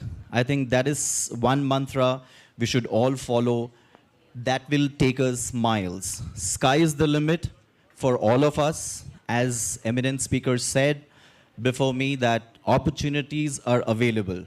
How persistently capable I am will open that door for me. Thank you so much. Looking forward. Thanks. Thank you, sir. Now, I would request Ajay Singh, sir, to kindly introduce himself. Good morning, everybody. I'm Ajay Singh. I'm with the Indian Railways for last 34 years. And for about 15 years, I am associated with the environment. And for last 2 years of my current assignment in Southwestern Railway, I am heading the environment and housekeeping wing for Southwestern Railway. Thank you. Thank you, sir. Now I request Mr. Amlan Kumar Dasgupta, sir, to introduce himself. Namaskar and good morning, everybody. Started my journey in 1997 with the Park Hotels in Visakhapatnam, like one of you, and as a sales executive, and from there into operations, into skill development, graduated into skill development in 2012 with Saksham Training and Facility Management as the executive director, then into guest house management, couple of other companies, and finally I am with Presidency College of Hotel Management as the Vice President Skill Development, and couple of other companies, as I have my own business management consulting firm called Chrysalis Mavens Consulting Private Limited. And we'll speak more about us in the times to come. Thank you. Okay. Thank you, sir. Now I would request Susan James, madam, to kindly introduce herself. Good morning. My name is Susan. I started my career in Bangalore in airport. Then I moved to cargo. From past 10 years, I'm working in Royal Caribbean as a shore excursion staff and also a destination expert. So we are in the industry where it's a floating hotel. So nothing different, but we are here to guide you. Thank you. Thank you, ma'am. Now I request Rafael Sunil, sir, to kindly introduce himself. Good morning, everyone. I'm really happy to be here among all of you. I'm remembering that once we were wearing that uniform and sitting, maybe those days there were no conferences like this. And every time, I am IHM 88, so Probably he is teaching in my college today, Mr. Jagdish. When we were in catering college, we were thinking, what is our future? I'll tell you 1 second, a small story. When I went by taxi, and I joined Taj Coromandel Hotel as chef. So taxi driver asked me, sir, aap kya karte hain? What do you do? So I told the taxi driver, sir, I'm a cook or chef in the Taj Hotel. So he said, sir, aapko dekh ke, it doesn't look like you're a chef. You must be some manager or somebody like that. So I said, okay, I'm a chef here, that is my story. After 5 years, another taxi driver, I asked me same question.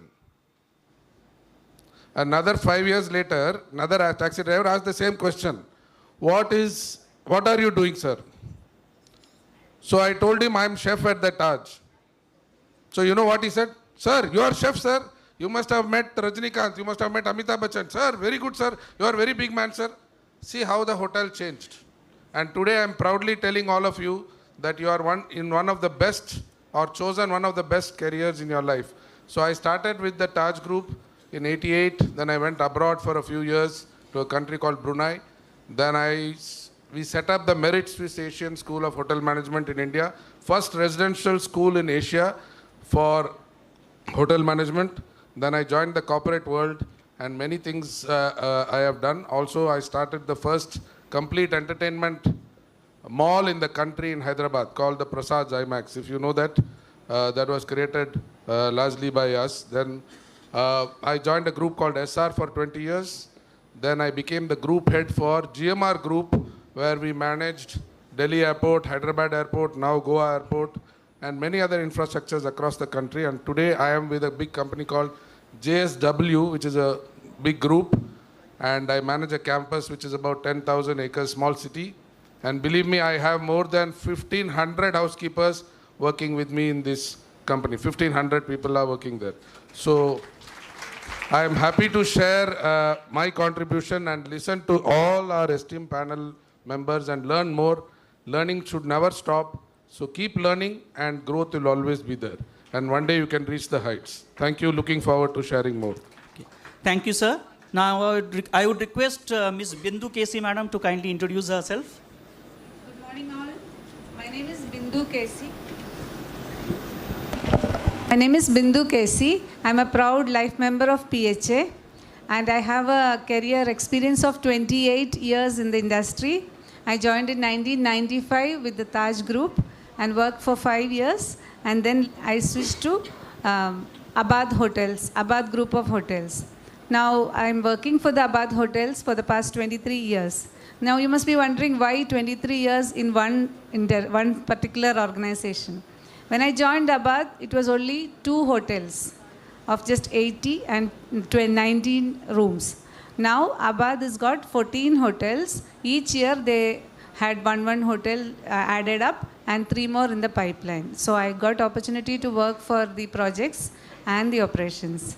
So to all the upcoming stars, I would wish you all the very best, and I would say that you have chosen the right path. Thank you. Okay. Thank you, ma'am. Now I would request Indrani Sanyal, madam, to introduce herself. A very good morning to all of you all.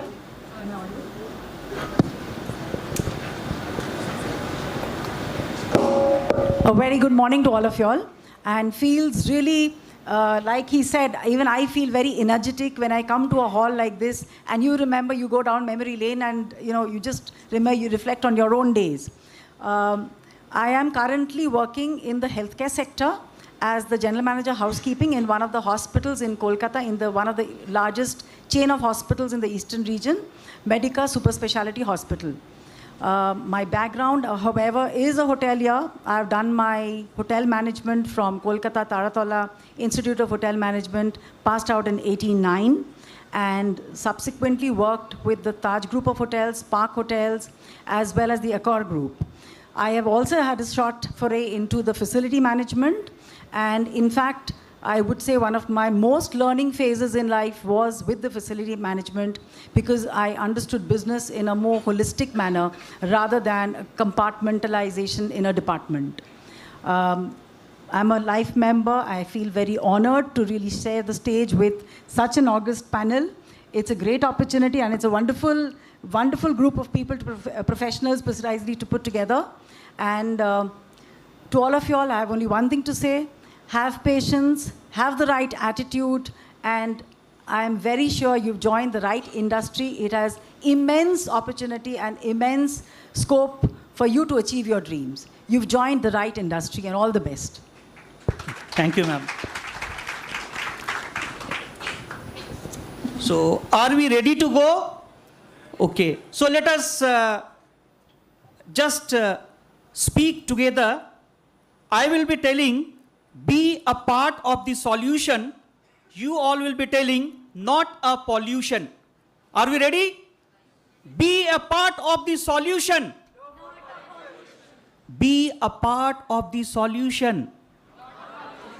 Be a part of the solution. Thank you.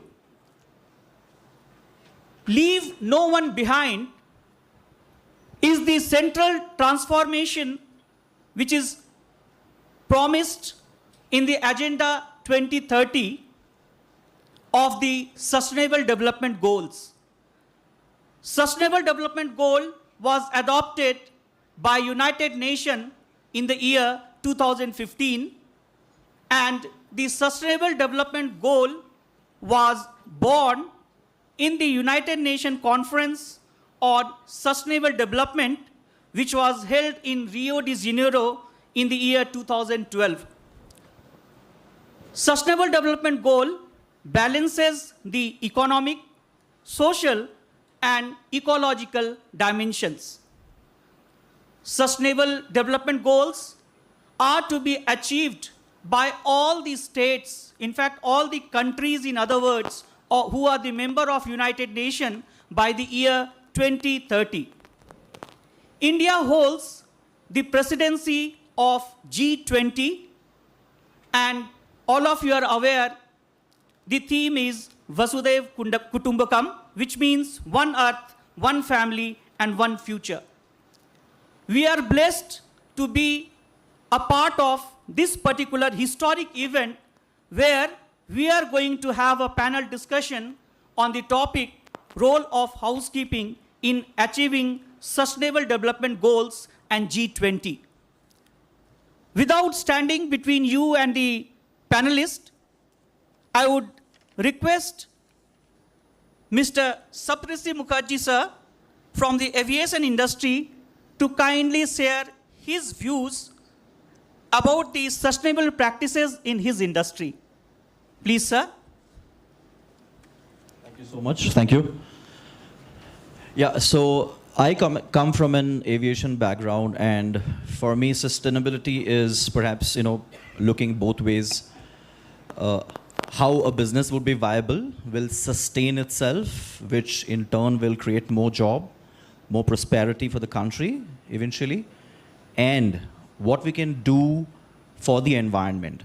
I mean, we all know that most of the business, what we come in from, do some kind of damage or the other to the environment.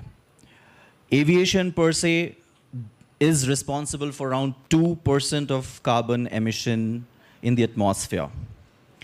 I mean, if we take only transport industry, we are around 12% of carbon emission in the atmosphere. So I think it's not only, I heard one of the panel member telling, one of the speaker telling something very important, that it's the world what we leave for the next generation to come. We need to also enjoy, and similarly the people coming later.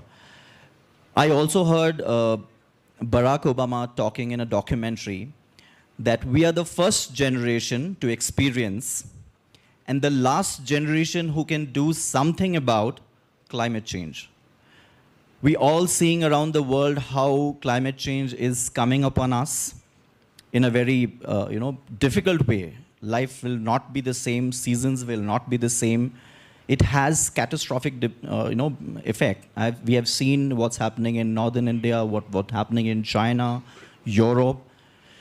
So that way, for us, being very responsible is important. As far as aviation is concerned, we always try to see how we leave less and less carbon footprints. So thus the evolving of the aircraft engines, the manufacturers got into different kind of engines, how we can burn less fuel, how we can make the aircraft lighter. Mind you, the lighter aircraft burns less fuel. So Indigo as an organization, when I joined initially in 2006 for the inception of the airline, we are very focused about cutting off costs. That's something which is very important because we believe in every penny saved is every penny earned. So that way, we have gone down to detail or as small as taking away the curtains from the aircrafts. A curtain weighs not more than 2 kgs. We have taken out that from the airplane so that the airplane goes 2 kgs lighter. We go to the extent that we have lavatories inside the aircraft. The lavatory needs water. We fill up the lavatories with water only to the 1/4 capacity of it. So that most of the time we have seen that the waters are unused, but it is still there in the airplane, increasing the weight. So all these small, practices, what we have incorporated over the years, and we all know what Indigo is today. I mean, I can't imagine an India without Indigo, for sure. And I'm sure most of us in this auditorium is in the same, perception. So for us, it is all about how we sustain, how confident as we as an organization. And these comes into, place with such kind of savings, which actually saves a lot of money for the exchequer. So what I would say all of us is, I heard one legend telling that human beings have reached the, ultimate evolved stage. There is no more evolving from here. So we have now, we can control weather, we are going to outer space. We are becoming, maybe 5 years down the line, we'll be becoming celestial being.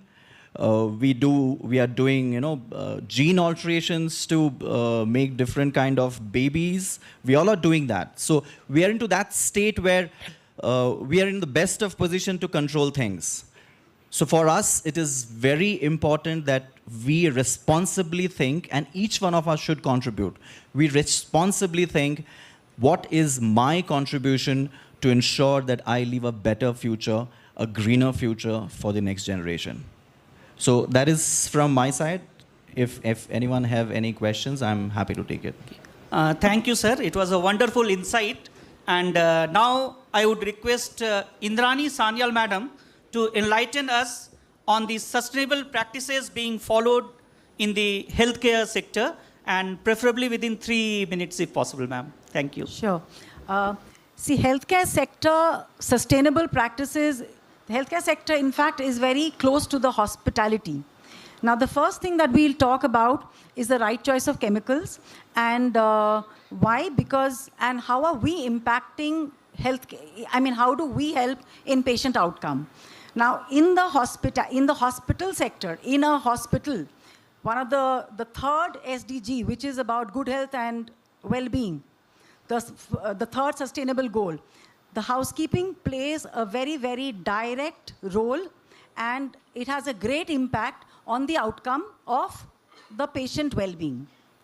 Because please remember, in a hospital, the first level of infection control and a major level of the infection control is the responsibility of the housekeeping procedures, the housekeeping, the way the sanitizing is done, the disinfection is done of the patient surroundings and of the patient, of the lobby, the public areas, etc. So the first choice and the most important area is the right choice of chemicals, the right protocols of disinfection, and the right timeliness of disinfection. In fact, all infection control magazines or standards involve the infection control practices, which includes cleaning with the right kind of chemicals in the right periodicity. Secondly, the next major part where hospitals play a major role is the collection and the disintegration or the disposal of waste. the waste management, the waste that is coming out of the healthcare institutions is typically the biomedical waste and the hazardous waste. Both have immense impact on environment and sustainability. So whose responsibility is it to do the right segregation and disposal in a hospital and in the healthcare industry? It is the housekeeping. So they are responsible. We all, probably you are more aware after the post-COVID era that there is something called as biomedical waste, and it has its own process and protocols of disposal. So there again, in the healthcare sector, it is the housekeeping who is responsible for the entire waste management. And of course, there are guiding, it is governed by a lot of laws and a lot of protocols which we are following by the Biomedical Waste Disposal Act. There is a Hazardous Waste Disposal Act. So we are governed by it all. But the department and the section who's responsible to manage it all is particularly the housekeeping. So by and large, it is these two main areas where I'll say healthcare adds to the sustainability value. And of course, all the 17 SDGs are some way or the other interrelated, and they have an impact, they have all impact the outcome, one or the other. So these two being primary, I think it has a spiraling effect on all the other SDGs. Thank you.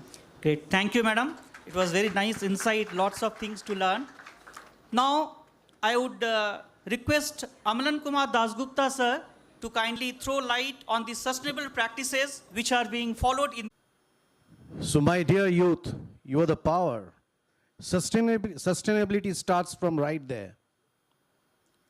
Use public transports. Do not, right? So where I come from academics, what I say is, we need to preach, we need to practice what we preach. So it starts there. And with our students at Presidency College of Hotel Management, we are very, very clear. As much as possible, use public transport. That's number one. Number two, all of you have mobiles? Raise your hands. Yeah, so you see now. I'm not going to ask these questions because I'm also a victim to that. Just check your screen time. How much time you spend on the screen. And you don't have to answer me. Check your screen time that apart from productive screen time, I'm not only talking about productive in terms of academics, in terms of studies. No, fun is also an equally important quotient. Okay? What I'm trying to say here is how much time other than that you spend just to see the ads, just to see XYZ.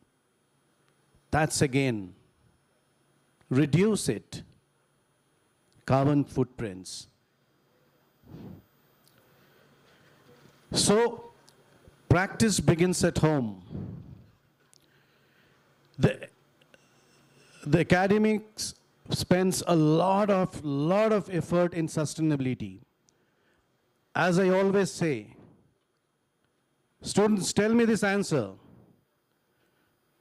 Do you live to sustain or do you sustain to live? I ask something, do you live to sustain or do you sustain to live? Anyone? Yeah, it's both. But precisely, it's a balance that you need to create. And at the college, at where we teach, we need to preach as well. So, research, students, your power. Today, your power. You have to lead the show. We will show you what to do, but you will have to lead the show. Start practicing. Use of smart boards, less of pen and paper. Chalk and board is what we practice to balance sustainability. Lights. LED lights, right? So all that I want to submit here, academy here plays an extremely important role in terms of researches, in terms of practices, in terms of how to have an environment which is sustainable. So let's start practicing quickly. Thank you. Thank you, sir. Now, we would like to have the pleasure of listening to Ms. Susan James Govankoppa about the sustainable practices which are being. Please, ma'am. Yes, in cruise line, basically we are all crew members. We are all being trained because in cruise line everybody comes for vacation. So we cannot pressurize them, okay, come on, you cannot throw here, there. So as a crew member, what's our responsibility to tell the guest is to not to do. We have a policies on board where they say that, okay, not dispose these things. So as a crew member, we try to separate garbage, the waste, and also we have an environmental officer. And we go hand in hand. We work with the housekeeping as well. We are only using chemicals which are provided by the company approved. We cannot use the personal chemicals on board. So basically what they usually do is they protect the environment. Like basically they focus on the life below sea, one of the goal in sustainable in G20. So also emission. So those also they take care. And as a crew member, what's our responsibility is whenever we have a port of call, we should make sure that we have to follow the company's policy and we cannot just go and do what we like. It has been, as a crew members, we should make sure that to tell the guest if they are doing which is not supposed to be done. So now the company has come with, they had 2 services in a day. They have cut down. And also we have crew members who are trained. Basically what we do is we don't pressurize anybody. It's like you're on vacation time, you have to enjoy. That is the thing. And that's it, thank you. Thank you, ma'am. Now we would extend our attention to Mr. Ralph Sunil sir and understand how these sustainable practices are being planned and implemented in the facility management sector, please, sir. Once again, good morning, everybody. Hope you're all listening to us, you know. This is a important thing that you will take back. Guys and boys and girls and everybody here, before I start telling you about sustainability, I'll tell you one thing. The job hoteliers and especially housekeepers are doing, this job happens everywhere in the world. Every single sector, every single place, every single activity on earth requires housekeeping. So you are probably in the best profession which not necessarily everybody can have. So that deserves a big round of applause for yourselves. You tell me one place where there is no housekeeping, including your house. Correct, no? Correct or wrong? Sustainability has 2 parts. One part is English, which English sustainability means sustaining. You have to keep sustaining. If you go out to a restaurant 2 days a week, all your life, minimum at least 2 days a week, you should go to a restaurant. Or if you eat non-veg 2 days a week, you should eat non-veg at least 2 days a week all your life. If you are having a bike, you should have at least a bike or above that all your life. So that's your personal sustainability. Same like that in a company should perform in a particular standard all its career. That is one part of sustainability. English meaning is sustain, keep it at that. Second part of sustainability is sustainability for the earth. Today if there is no water, can earth sustain? Can it sustain or not? Yes or no? Yes or no? If there is no wind, can earth sustain? Clean air, can earth sustain? If earth is full of garbage, can earth sustain? So think earth as a company. So that is sustainability. The whole program, panel discussion today and today's session is how we can contribute to sustainability in this better way. And believe me, tomorrow, all of you in the hotel industry or as housekeepers, you will be key resources to Earth's natural resources. Because you will be using the maximum number of water in the hotel, you will be managing the waste, you will be managing linen, you will be managing air, everything is in your hands. And that's why this session is very important for you today. So please make sure that you take away a lot of good points from here and put it in your career all your life. I am from facilities management background plus hotels and many things. What we do, so one is water. Water in facility management is 100% recycled. That means if water goes down the drain, it can be treated, recycled. For example, Singapore. If you go to Singapore, I was invited there by the Singapore Water Board. Even the toilet water is converted to better than mineral water. I am not exaggerating. That's what happens there. The sea water, small portion, is converted to drinking water. That is the level of what happens in water conservation. But I am not telling you get there, but every drop of water should be saved, recycled, used. It can be used for many things.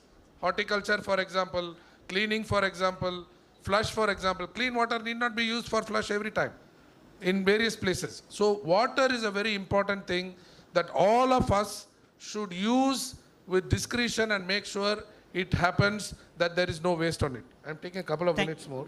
Maybe, sir. We'll come to in the next round, sir. Yeah, I'll just take two more things. Right, sir. Air pollution is also very important. So anything that comes out in the air from the chimney should be clean. Make sure that is happening. And waste.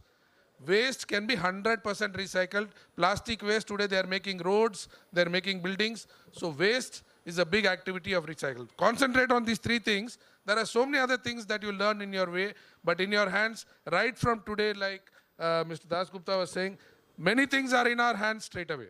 Sorry, I took a minute more. No, that's absolutely fine, sir. Lots of things to learn from it. Thank you, sir. Now let us march forward and let us know what are the sustainable practices being followed in the hotel industry. So I invite Bindu madam to kindly share the informations, please, ma'am. Everybody, all the other speakers have exaggerated and explained about sustainability. But I know I will go to the point that what hotel or a housekeeping is facing on a general basis. We all know sustainability is one of the main global issue now. And the problem or the threat that the housekeeping is facing will be the using of chemicals and water. I would say that both housekeeping and maintenance has to go hand in hand to protect our earth. We need to contribute to our earth. For that, in hotels generally what we do is, as sir rightly said, the sewage treatment plant, the STP water is being recycled and it is being taken back to the flush and even for gardening. That is actually been practiced in almost all the hotels, I believe. Then the second thing is about the water consumption. We get lot of rainwater free. It goes down within seconds. So if we have a tank to collect the rainwater and we do the rainwater harvesting, then we can save a lot of water. Then about water itself, I would say we can have sensor taps so that even if kids or somebody come and open the tap and they leave it like that, we lose a lot of water. So sensor taps and sensor lights. Because in hotel industry, there are some areas where the lights are never switched off, especially in the washrooms, in the lobby and all. So if it has been, at least in the toilets and all, if the lights are sensor, then we can save a lot of energy. Then about, especially if it is a resort or somewhere, you should have a lot of ventilation so that natural light come in. So that can also reduce the usage of energy. So these are the main things, and I think I am running short of time, so maybe I'll... Thank you, madam. Lots of insight from you about the hotel industry. And now let us pay attention to Mr. Ajay Singh, sir, and learn from him about the various sustainable practices being followed in the Indian Railways.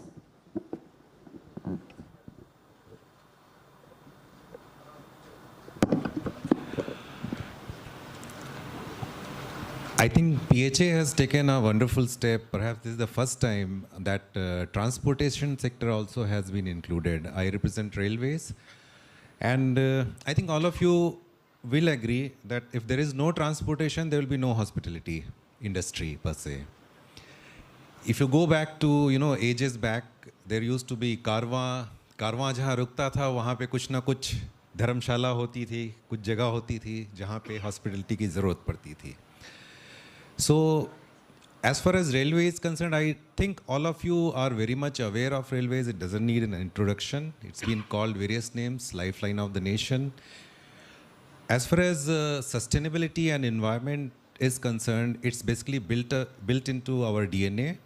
If you are aware, railway transportation is, it takes almost 1/10 of the energy what it takes in any other mode of transportation, let's say road. If you have to move 1,000 people from point A to point B, railways takes just 1/10 of the energy.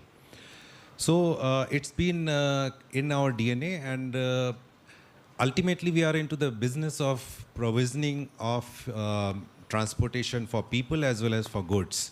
For both these things, in the back end, we need to do lots of activities, and they provide lots of scope for improvement, sustainability, and all the other things. Actually, I will not dwell upon the various frameworks. Like SDG is just another framework. There can be a framework of statutory compliances. There can be a framework of, analysis of demand supply policy and other things. But if you go down to basics, basically our activities in railways, it affects what is called the Panch Tattvas of, human existence. Dharti, Jal, Akash, Vayu or Agni. If you map your activities, you can, map how these 5 elements, basic elements of nature are affected.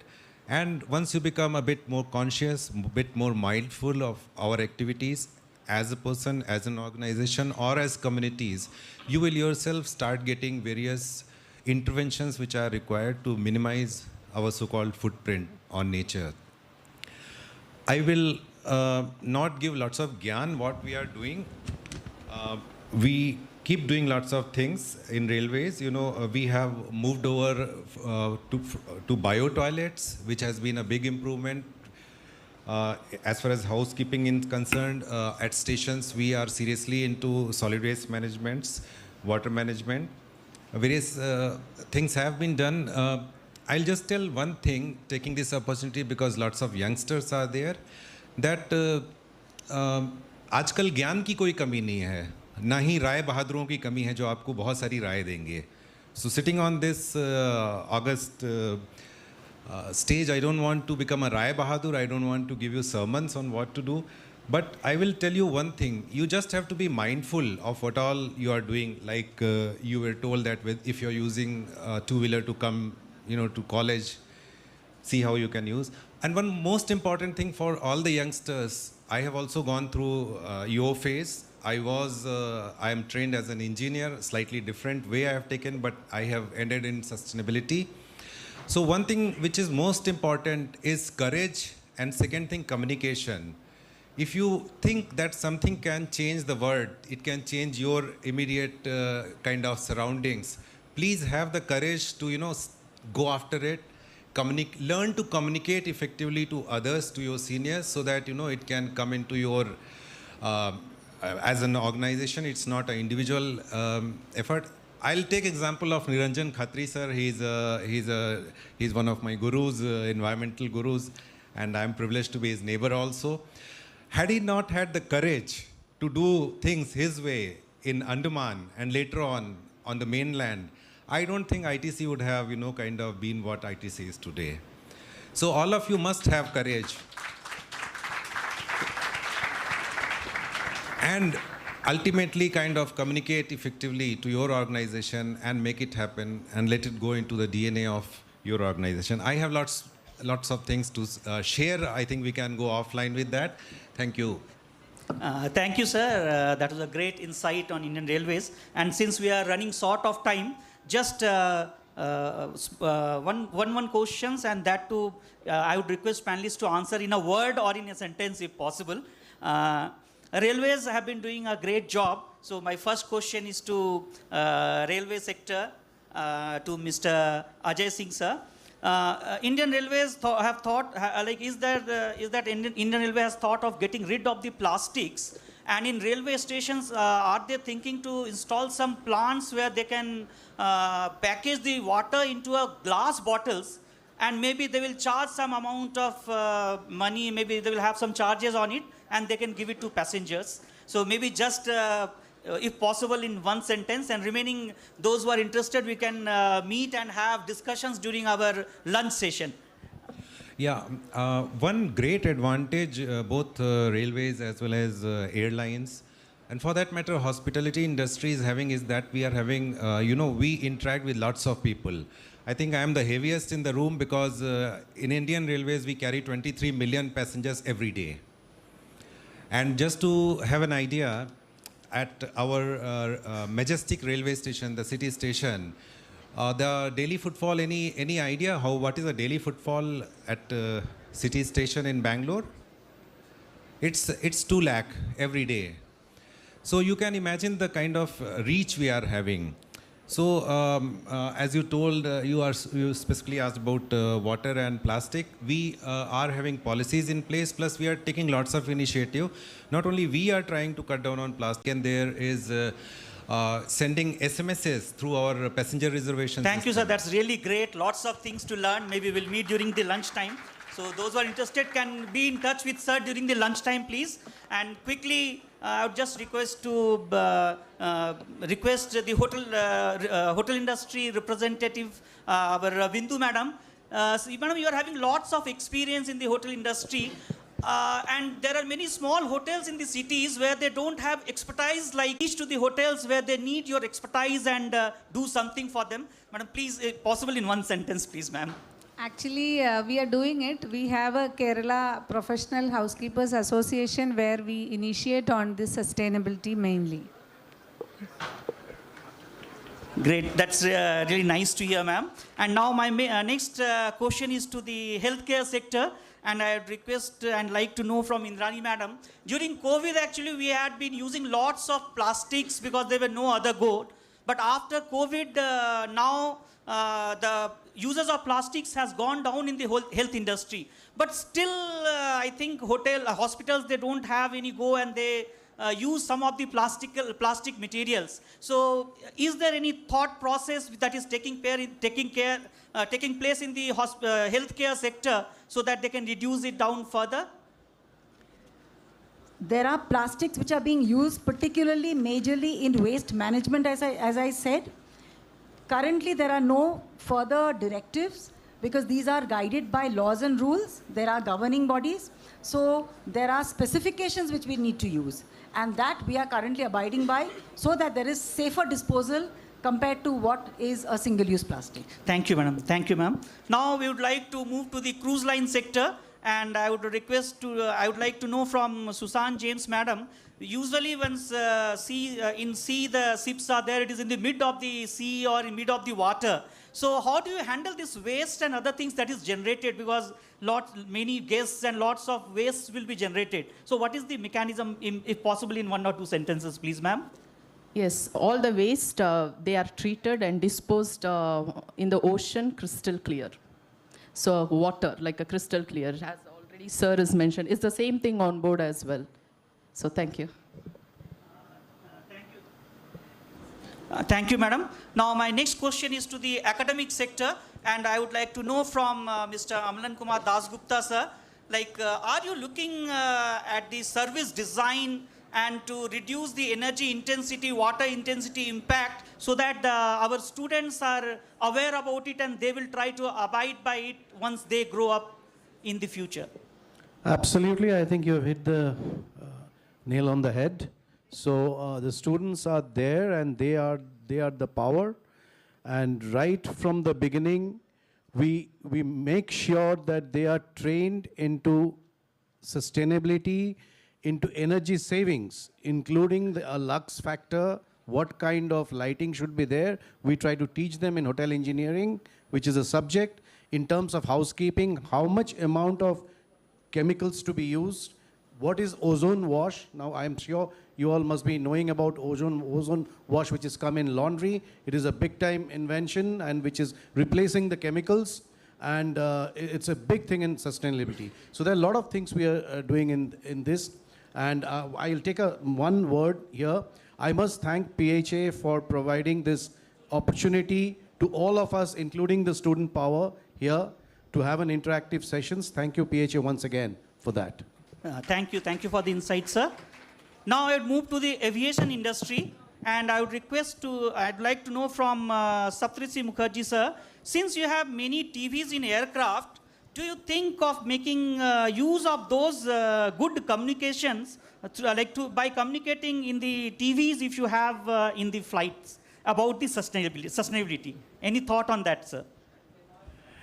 No, so for Indigo, we don't use in-flight entertainment. As I started my conversation, that we would want to keep the aircraft light. So lighter the airplane flies, the more fuel we save, the more money we save. So we are more sustainable both in green as well as commercial. However, there are other ways and means in terms of social media to spread across the message of sustainability. We go by that. Thanks. Thank you, sir. My next question is to the facility management sector, and I would like to request Mr. Rafael Sunil, sir, to just put his insight.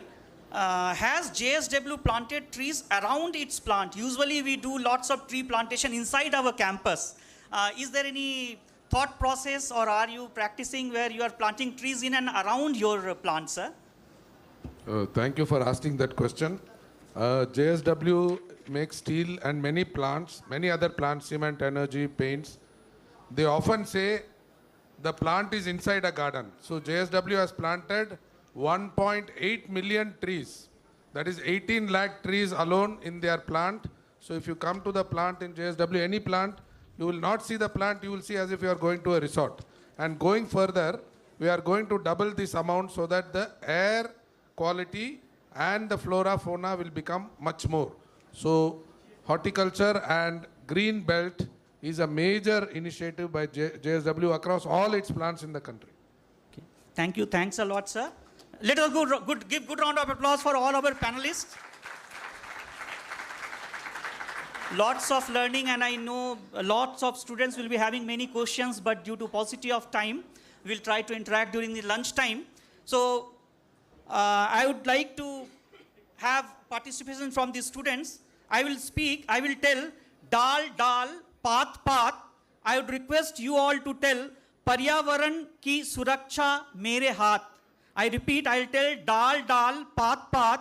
You all can tell Paryavaran ki suraksha mere haath. Dal, dal, path, path. Dal, dal, path, path. Dal, dal, path, path. Okay, it is Paryavaran ki suraksha mere haath. Thank you. Thanks a lot. Have a wonderful day. Sir, please.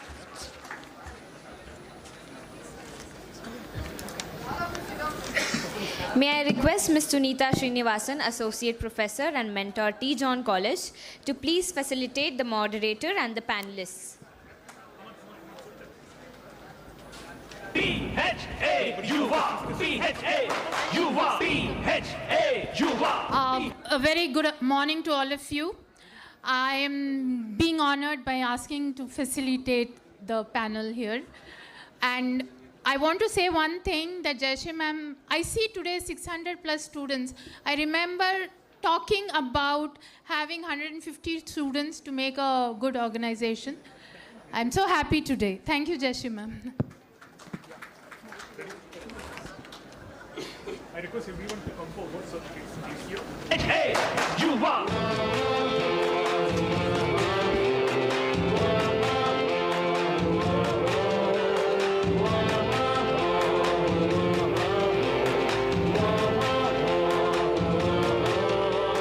Let's sound of PHA. Yuva! Welcome home for people.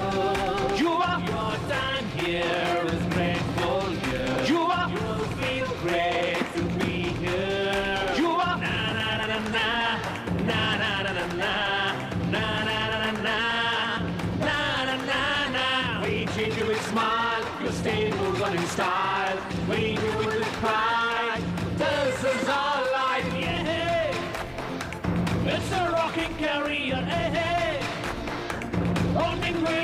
cheering ya, hey, hey. Run the clock on the move and that's we cheer. Let's say PHA, You are. Challenges ya every day, oh yeah. You are. Sharing knowledge every day, oh yeah. You are. We were together winning hearts always. All day. Love you, PHA. You are. All the way. What's more, PHA. You are. Shows the way. PHA for family, so we say every day. Na na na na na. Yeah. Stay moving in style. Na na na na na.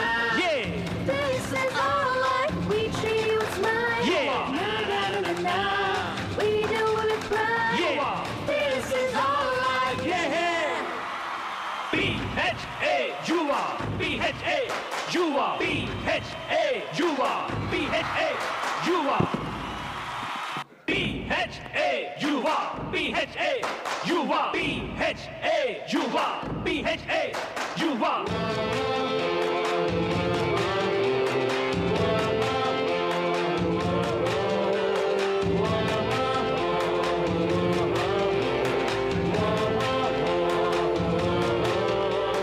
Let's have world of PHA.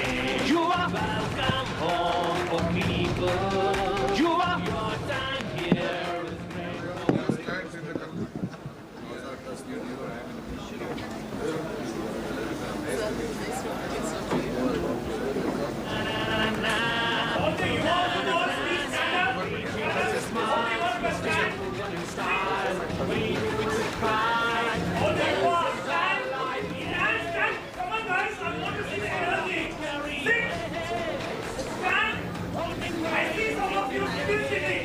They've taken it away.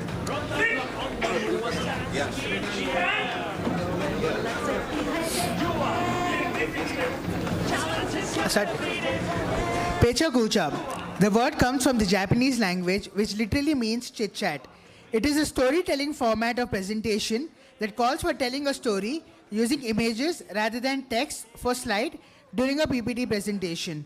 These presentations use 20 slides and allow only 20 seconds of commentary per slide. Let me not talk too much. Let us hear more from Dr. Sudhagar, the rest of the details about Pecha Kucha. Stand up once again, quickly. Do not scold me, stand up, stand up. It's very important that you're all staying energized throughout the convention. All right, he has already given you a brief. What I'm going to do now is in less than 60 seconds, I'm going to tell you all who are the resource persons who are going to present in this Pecha Kucha. First, we will be having Ms. Babita, Deputy Housekeeper from Vivanta, Bengaluru, Whitefield. She's going to talk on changing accommodation guest needs and expectations. Followed by that, we'll be having Mr. Shivakumar. He's a Senior Manager, Housekeeping, Prestige Property Management and Services. He's going to talk about the significance of human resources in housekeeping. And then we are going to have Mr. Ranajit Behra, Senior Maintenance Manager, Services, Bangalore International Airport. He's going to talk about 5S. Finally, I kept your session at the last because I want to give you a break between the panel discussion and your panel discussion. We have with us our sustainability man, Mr. Niranjan Khatri. He's the founder of HOUSEKEEPERS, and he's going to again talk about sustainability in a very interesting manner. Now, my message, my request to all the Pecha Kucha resource person is, it's your responsibility to ensure that all our Yuva members are completely engaged in all the sessions which you are going to deliver. Now, all of you can be seated. All of you can be seated. Let's give a big round of applause to all the resource person who's going to deliver their interactive session. Now, Ms. Babita, you can come on the stage. Would you like to use hand mic or podium mic? Brilliant. So ask a lot of questions if it is required. No, yeah, it's time bound. Fine, go ahead, go ahead. Good afternoon, ladies and gentlemen. I'm audible? Yes. Yeah. So I'm happy to have this chance to present in front of you my favorite topic, which is, need of this hour, changing accommodation guest needs and expectation. The objective will be the hotel of the future is likely to offer a range of advanced amenities in coming, years to enhance the travel experience and cater the changing customer demands. The learning outcome you'll get from this, you'll see nowadays check-in, touchless check-in, check-out, optimization of mobile apps, greater digitalist options. So these are their contactless experience, the time from the time of your check-in, your booking, how you make a booking, keyless entry to a hotel, in-app messages and services, and till checkout. So first we'll talk about check-in, booking, how you make a booking. So contactless process, can save your time by automatic tasks like verifying your IDs and processing advanced deposits. During the, current staffing in hotels, you see, shortage of staffs. Key strategy for keeping hotel running smoothly is to implement automation and self-service technology, okay? So 73% of the hotel need this contactless check-in, booking. When we talk about keyless lock, keyless access is quickly becoming an industry standard nowadays. It saves a lot of time. Operating, hotel cost as a hotelier, reduce or eliminate front desk office hours, also provide you the history of activity, how many staff has accessed the logs and guest movement. When you talk about digital guidebook empowers your guests to be more anonymous and integrate with the contactless services offering about your room service, your poolside services. They'll update you on resort map, your kitchen, your spa menus, cooking classes if there is any, daily promotions, taxi and transfers, they'll update you. Chat, you'll have a chat window also for your guest requests, and you can call, you can message front desk, and about your tours and excursions as well. When we talk about digital news amenity, nowadays people are going paperless, they don't prefer reading newspapers, 73% they don't need. They need a, app like a press reader on Maxter nowadays hotels are using. You can just, scan that and, read newspapers, see magazines, you can update yourself. So to deliver the tech integration, guests expect hospitality operators can use this digital amenities. Okay, like I said, press reader and Maxters. There are QR codes kept in all guest rooms. To be a journey more personalized and streamline your experience. In-app messaging, I have already updated you about your digital, features. Now, this generation need a brilliant Wi-Fi. When I talk about brilliant Wi-Fi, why? Because everything is all digitalization. Remote workers are increasing for long periods. If you want to attract the digital nomads, then you have to meet their expectation by giving a strong Wi-Fi to them. In-room smart tech, when we talk about in-room smart tech, hotel staff can control, hotel room temperature remotely. With the latest in-room smart thermostat, you can give automatic energy control so that based on your latest PMS booking information, the temperature is idle when the guest check-ins to a hotel, it will set to energy saving temperature before the guest departs. A high quality but authentic service, when you give, it's hard to achieve, but it is what makes guest comes back to your hotel. Sustainable, many people have talked about sustainable theme as people are making significant life change around the world to counter the effects of climate change. Many guests are willing to pay more to going to eco-friendly hotels over above those they don't. Eco-friendly features are becoming a big expectation and important consideration in hotel among the guests.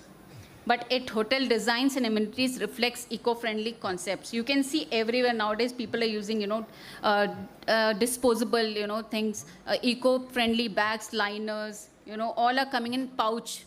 Prior it used to come in a polythene, plastic papers, glass bottles you can see.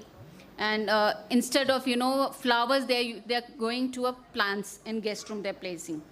When we talk about personalized service, it's all about your, when you, the system is taking data and updating your preferences.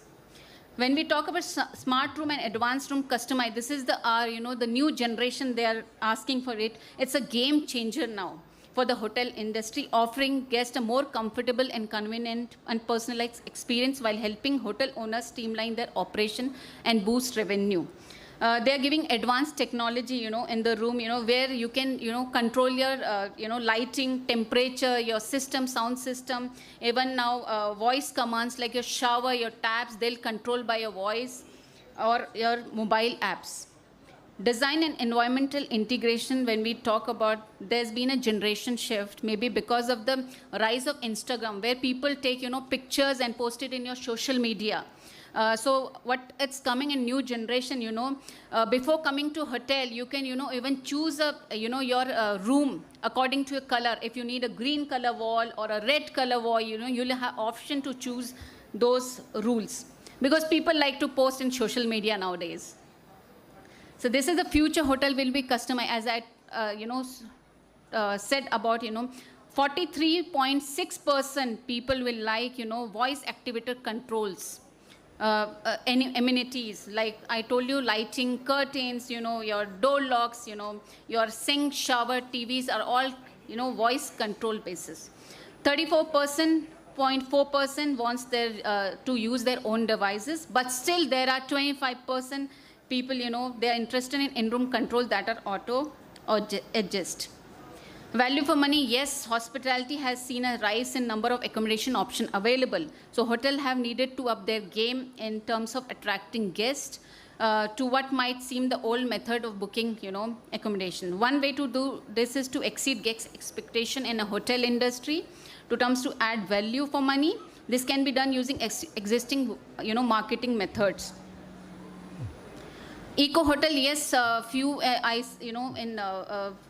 while many hotels already focus on sustainability and eco-friendliness, future hotel will be completely sustainable. Future hotel will, build their surrounding all environment, utilize eco-friendly products and practice throughout the hotel.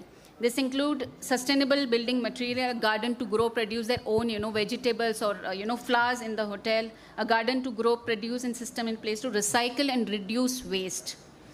Hotel will also create in-room green spaces to offset carbon footprints. Food, health and fitness, yes, it is very important in this generation. Okay, so hotels of the future will have facilities that are customization to each person's taste and health and fitness goals. Gourmet food customized to your palate and health objectives will mean you don't have to break your healthy, lifestyle while you are on holiday.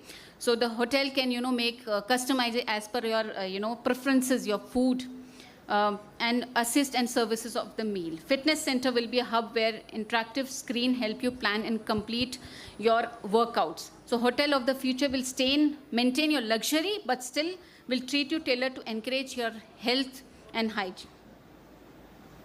So the conclusion, all guests have a certain level of expectations when they reach a hotel. It's a human nature to build up the events in one's mind. So any questions anyone has can ask me, or if anyone want to add some views, they can. They are free to add me. Any questions from Yuva? Any questions? They all are advanced nowadays. They are advanced now. Now we are going to do a quick check. Do you all want me to pick out a person and summarize some of the insights shared by Ms. Pavita, or you want to volunteer and come grab a gift? What do you want to do it?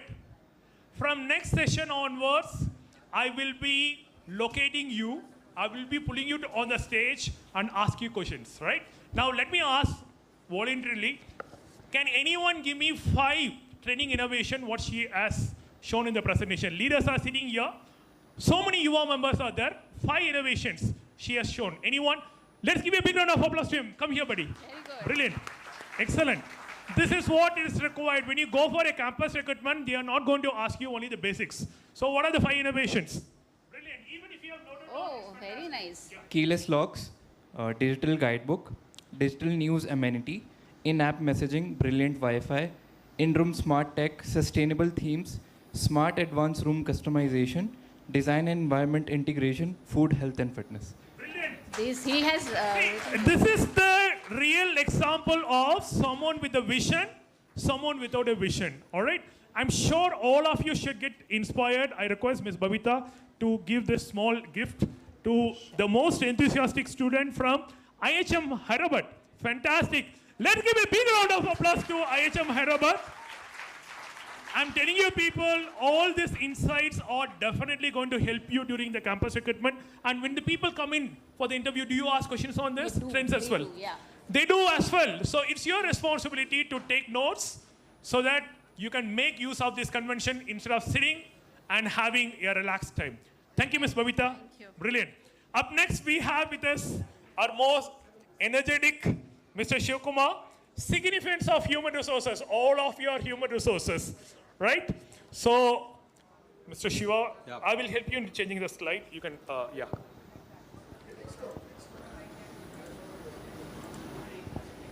Yeah. You want to stand here? Fine, this is fine. Good afternoon, everyone. I can't hear you all. Good afternoon. No energy. Good afternoon. Is it convincing? Happy noon! Oh, okay. Happy noon. Come on, guys. That's all PHA Yuva is all about? I don't think so. 1, 2, 3. I want all of you to say happy noon in such a way this building is going to bust open. Ready? 1, 2, 3. Sounds good. Sounds good. Yeah.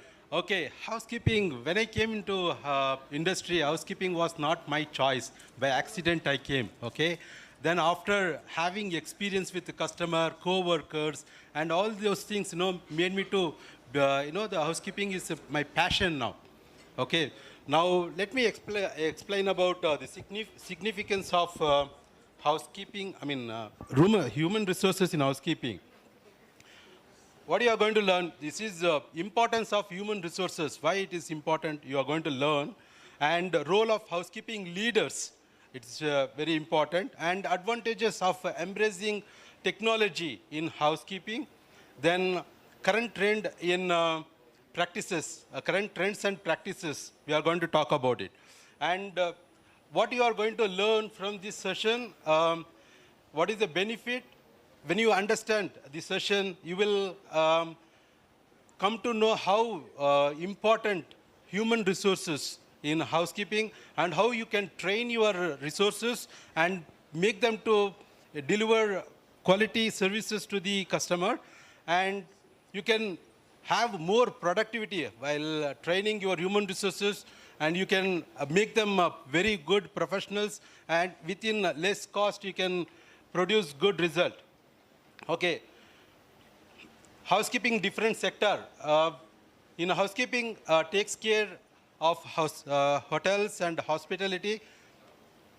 Healthcare center, housekeeping is there, and facility management. Everywhere now facility is blooming, and housekeeping is there, fantastic job in facility.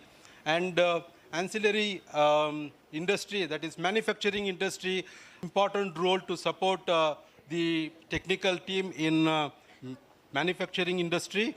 Educational institute, that is colleges and schools where housekeeping plays important role in order to provide clean environment to the students.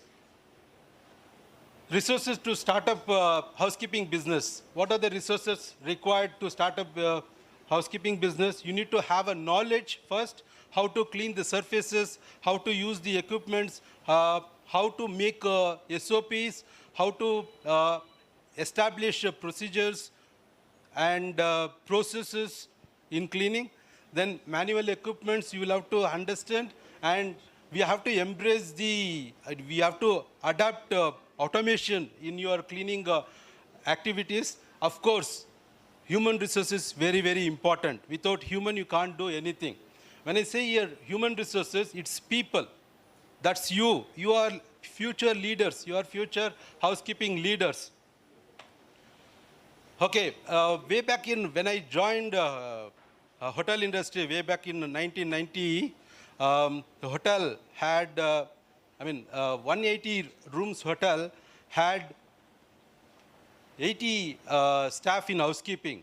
But same hotel now, if you see adapting technology, they are having only few people because the technology is supporting. Let me explain how the technology is supporting to human housekeeping. Okay, now before getting into the technology, let me tell you about human resources. Human resources, you need to have a quality people. If you don't have quality people, then you cannot deliver good result to the customer. When I say quality people, the quality people should have well committed towards housekeeping. You should have a commitment to do any kind of housekeeping task and should have a positive attitude. When I say positive attitude, it's like a result-oriented attitude it should be. In a hotel industry, when you are working, you will have a different situation. As per the situation, your attitude change to deliver the result. And eye for detail also important. If you don't have eye for detail, then you can't achieve what you wanted to do it. Okay, let me give one example, one exercise for you all. Are you all, hello? Are you all ready for the exercise? Quickly spot what are the observations that you can find.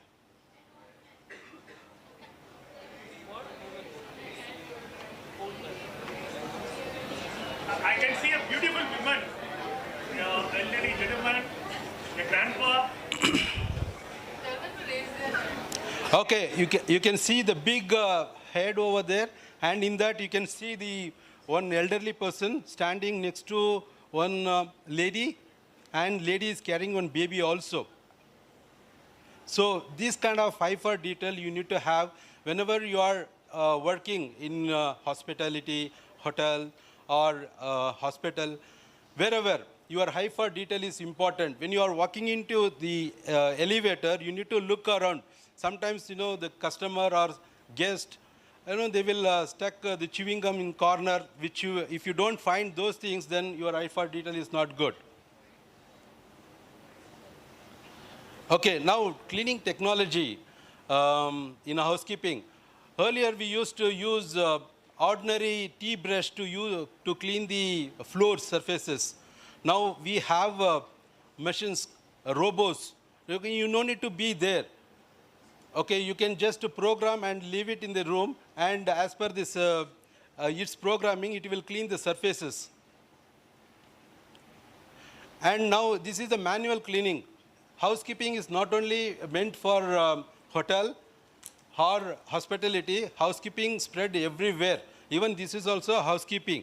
So here, a bunch of people, housekeepers, janitors, they are sweeping manually. But now adopting the technology, we have a ride-on sweeping machine. What happens here, as when you adopt technology, you will produce more result, better result. Now, what I wanted to say here, even if you are embracing technology into your business, human resources is very, very important. Humans are unique. They are not same. Every person will have a strength and weaknesses. You need to identify their strength and carry them, make all their weaknesses into strength. Okay. I have a few questions which I'd like to ask Mr. Shivkumar. All right. Imagine if you are an employer, a student comes in and you uses a mobile phone in the workplace. Do you think such human resources is going to be highly successful and you prefer to hire them? Depends on their mindset. If they are very positive, if they are well committed towards the work, they can have, but they should have a discipline. They should have a discipline. They can use the technology, not a problem, for the benefit of the organization, wherever he is working. That should get benefit, but not for the personal use. Excellent, excellent. So all of you please remember, discipline is one of the most important thing which will make you to join the industry and to also to survive in the industry. I hope from this moment onwards, all of you will be following the same. All right. Number 2, do you think technology can replace human resources which are not working up to the mark, meeting the standards of housekeeping? See, nowadays the mindset of Gen Z, they want everything fast. Even the cleaning also need to be done fast, right? Okay. So do you think that technology can replace housekeeping staff if the performance is not up to the mark? Very good questions. Yeah. End of the day, no, we are doing business. If you are investing 100 rupees, you will have to take 120 rupees. Okay. And when you are having human resources who are less competence level or low performer, what do you, in order to, you have to get profit also. So you can replace with technology.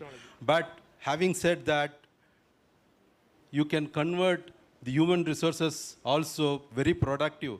So when you have productive human resources, you are giving a chance for them to earn money, and they will take care of their family, children and all. Brilliant. So what I would like to say here, important, don't waste your human potential. Don't waste your brain. Don't waste your whatever you are learning. I always tell everyone, you are learning, you are acquiring all the knowledge from everyone, keeping it in your brain, but not putting into practice. That is as good as having crore rupees in your cupboard and not utilizing them. Brilliant. Okay, now. Brilliant. Final question from your end is, what is the one tip what you have followed in your career which made you successful, which our PHA Yuva members has to follow? Enjoy when you are working.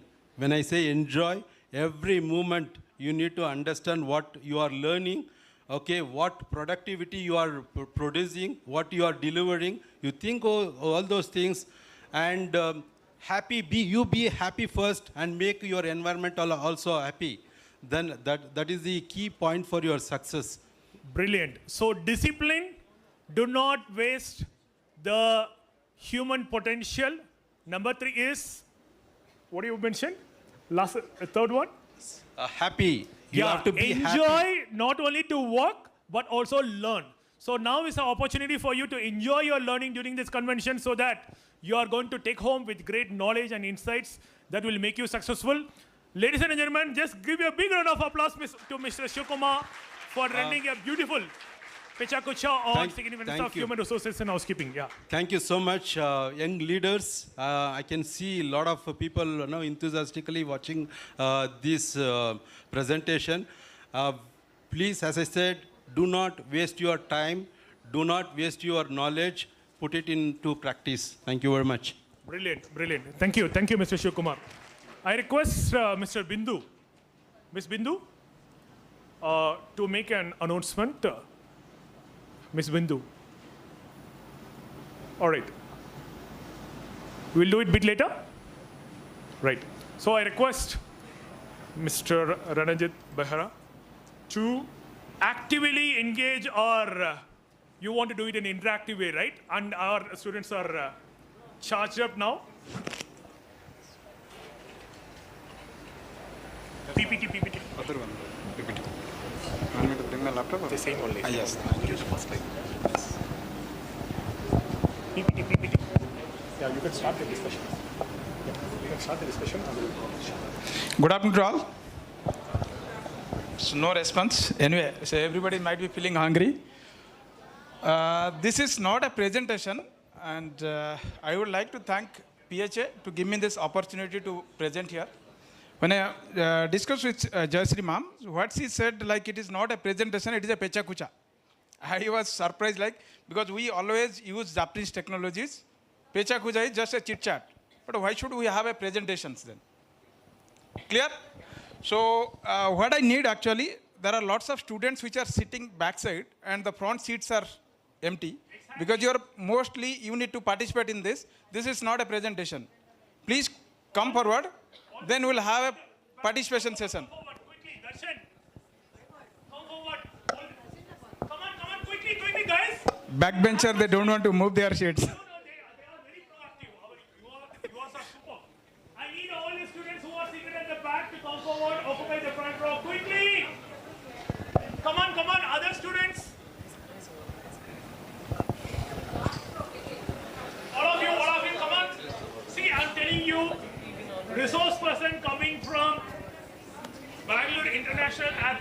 It's not that easy. Make use of it. Please be seated. In any of the chairs. Yeah, that's fine. All chairs are vacant chairs are free. No need of taking permission, so you can sit down wherever you want. Call out 1 to 5. Before that, I want all the empty chairs to be occupied now. 1, 2, 3. Shreya, walk fast. 4, 5. 5 is already over. Okay, actually, I was looking for 2 volunteers. Because anyway, PHA has a timekeeper before, like once the 10 minutes over, so they will put the buzzer. But I need a timekeeper for counting 20 seconds. 20 seconds each time. I need a volunteer. Please come. Let's give a big round of applause to our guys. One or two, bro? 1 or 2? 2. One more. Boy. Any PHA boy out here? Go. Anyone can volunteer. Quick. Come on. From IHM Chennai. Brilliant. Yeah, one person. Yeah, brilliant. Come on. Walk fast. Yeah. What's your name? My name is Vishal Rajgopal. You are from? IHM Chennai. What's your name? My name is Lokita Satpure and I'm from GIHM City, Nagpur. Excellent. Please come on. So shall I come down or you are okay with? Any idea what is 5S? Yeah, one number, one letter. Anybody has, please keep your hands up. And if we have one more mic, we can give it to them. Anyone knows? No hands up? Sir, we'll go. Guess something, guys. Yeah, there is a person. Please give the mic. Quick, you can stand up and talk. Stand up, yeah.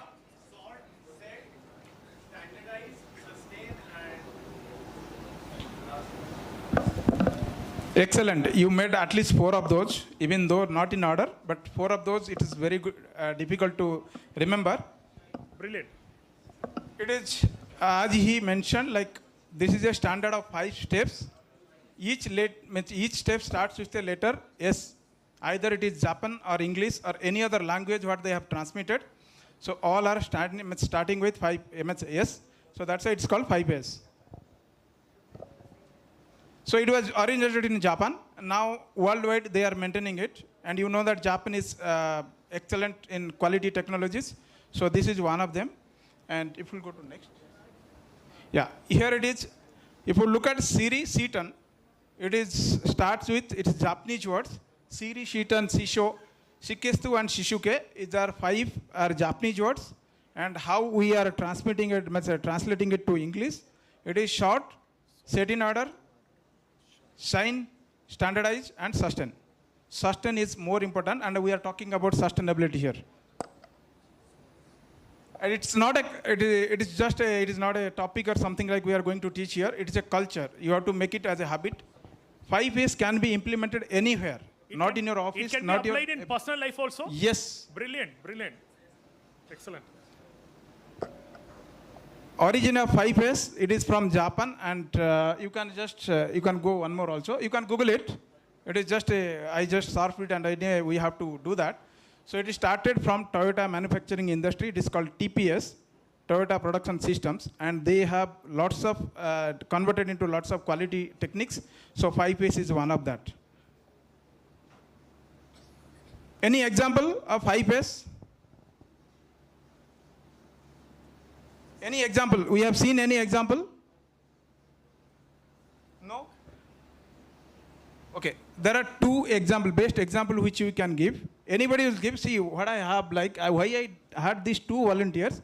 One will be the timekeeper and one will be the distributor of chocolates which I have brought. Whoever the answers, already somebody has answered, you just give the chocolates to him first. Excellent. A round of applause, come on. Let's keep the energy flowing.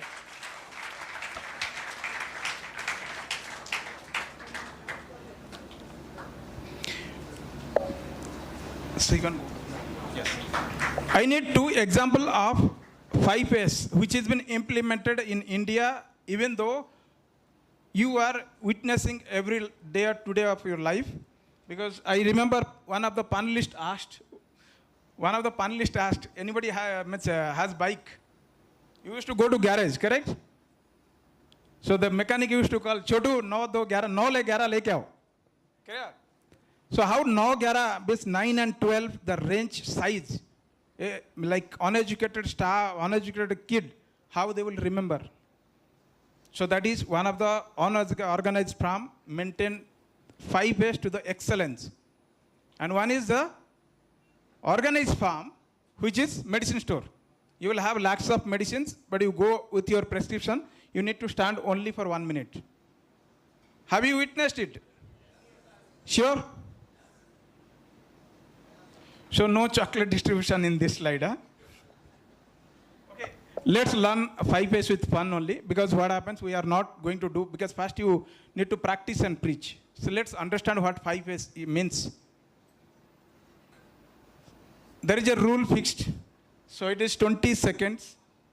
We will show you one slide. What is my timekeeper? Yeah, Aditya. You have to, you have a mobile. So you hold that mic. Once 20 seconds gets over, You also keep it. stop everybody. Yeah. So after this, there will be a numbers which you are showing in the slide. You have to identify in order 1, 2, 3, 4, 5, 6, 7, 8 like that, and identify how many missing numbers are there. The maximum whoever counts and shows their hands up, so they will only get the chocolates. It can be multiple, no problem. I have lots. Clear? Next slide, please. Are you all ready? 1 minute. 1 minute. Yeah, brilliant. Your timer starts? Okay, 20 seconds starts. You can count, but you have to show that serial order, 1, 2, 3, 4. It is anybody, not only PHA Yuva, panelist, senior member, all these dignitaries.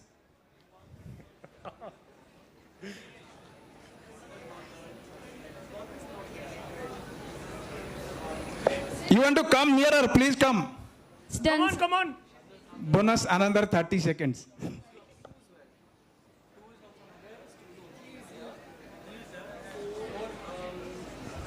Okay, what is the highest number somebody has got? Yes, ma'am.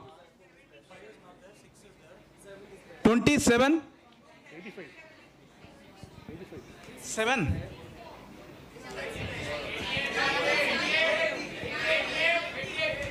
88 is missing, okay?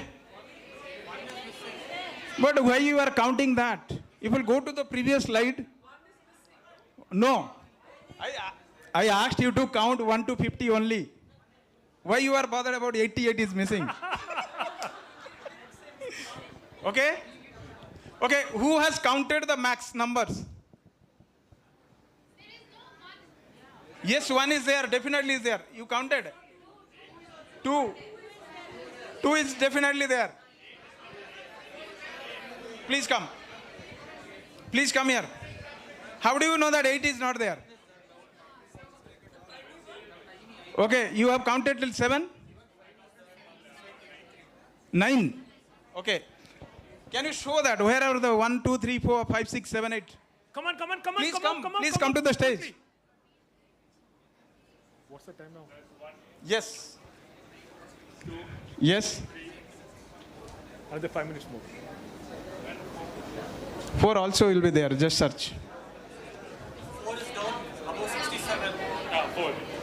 5 is above 26. See, why I have called him? Because he has confidently said that 8 is missing. Yes, he is right. Because you will not able to understand which number is missing.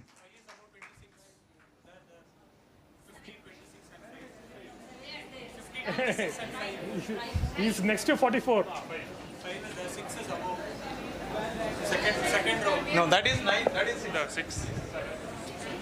8 is missing. Yes. Okay, he deserves your chocolate now? Yes, yes. Volunteers, come on. Let's give a big round of applause.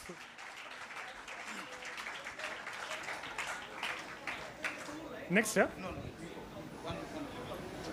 So now what happened? We got something, any of our life. If you go to your house, yes, Yuva will be definitely staying in a PG hostel, or everybody will have a house. Please look at your loft, cupboard, above the cupboards. all unwanted materials will be lying. You are not been touching from more than 5 years or the day you have entered to that house. And for PHA Yuva, suppose you are staying in hostel and all this, look at your room conditions, how you used to maintain. That also is considered as 5S. Anywhere, everywhere, anybody can use it. So if you look at, now we are going to learn about 5S. So first step is S, sorting. So what we have discussed in earlier also slides, 1 to 50 is required for us. Clear? So now let's remove unwanted, which is not required for us. Only we will keep it 1 to 50. So next slide also same thing will be applicable. So after removing unwanted materials, unwanted numbers, so again you will left with numbers which is between 1 to 50, but still the same rule apply, 20 seconds, and you have to count serial wise order, how many numbers you can count, as well as you have to find out the missing numbers. Clear? Already shown. Yes. Now, now, unwanted numbers are removed. It's only up to 50 instead of up to 85. within 1 to 50 it is there. Okay, let me count 1, 2, 3, 4, 5, 6, 7, 8, 9, 10, 11, 12, 13, 14. What is the highest number? 16, 17, 18, 19, 20. Time's up. Time's up, people. What is the highest number?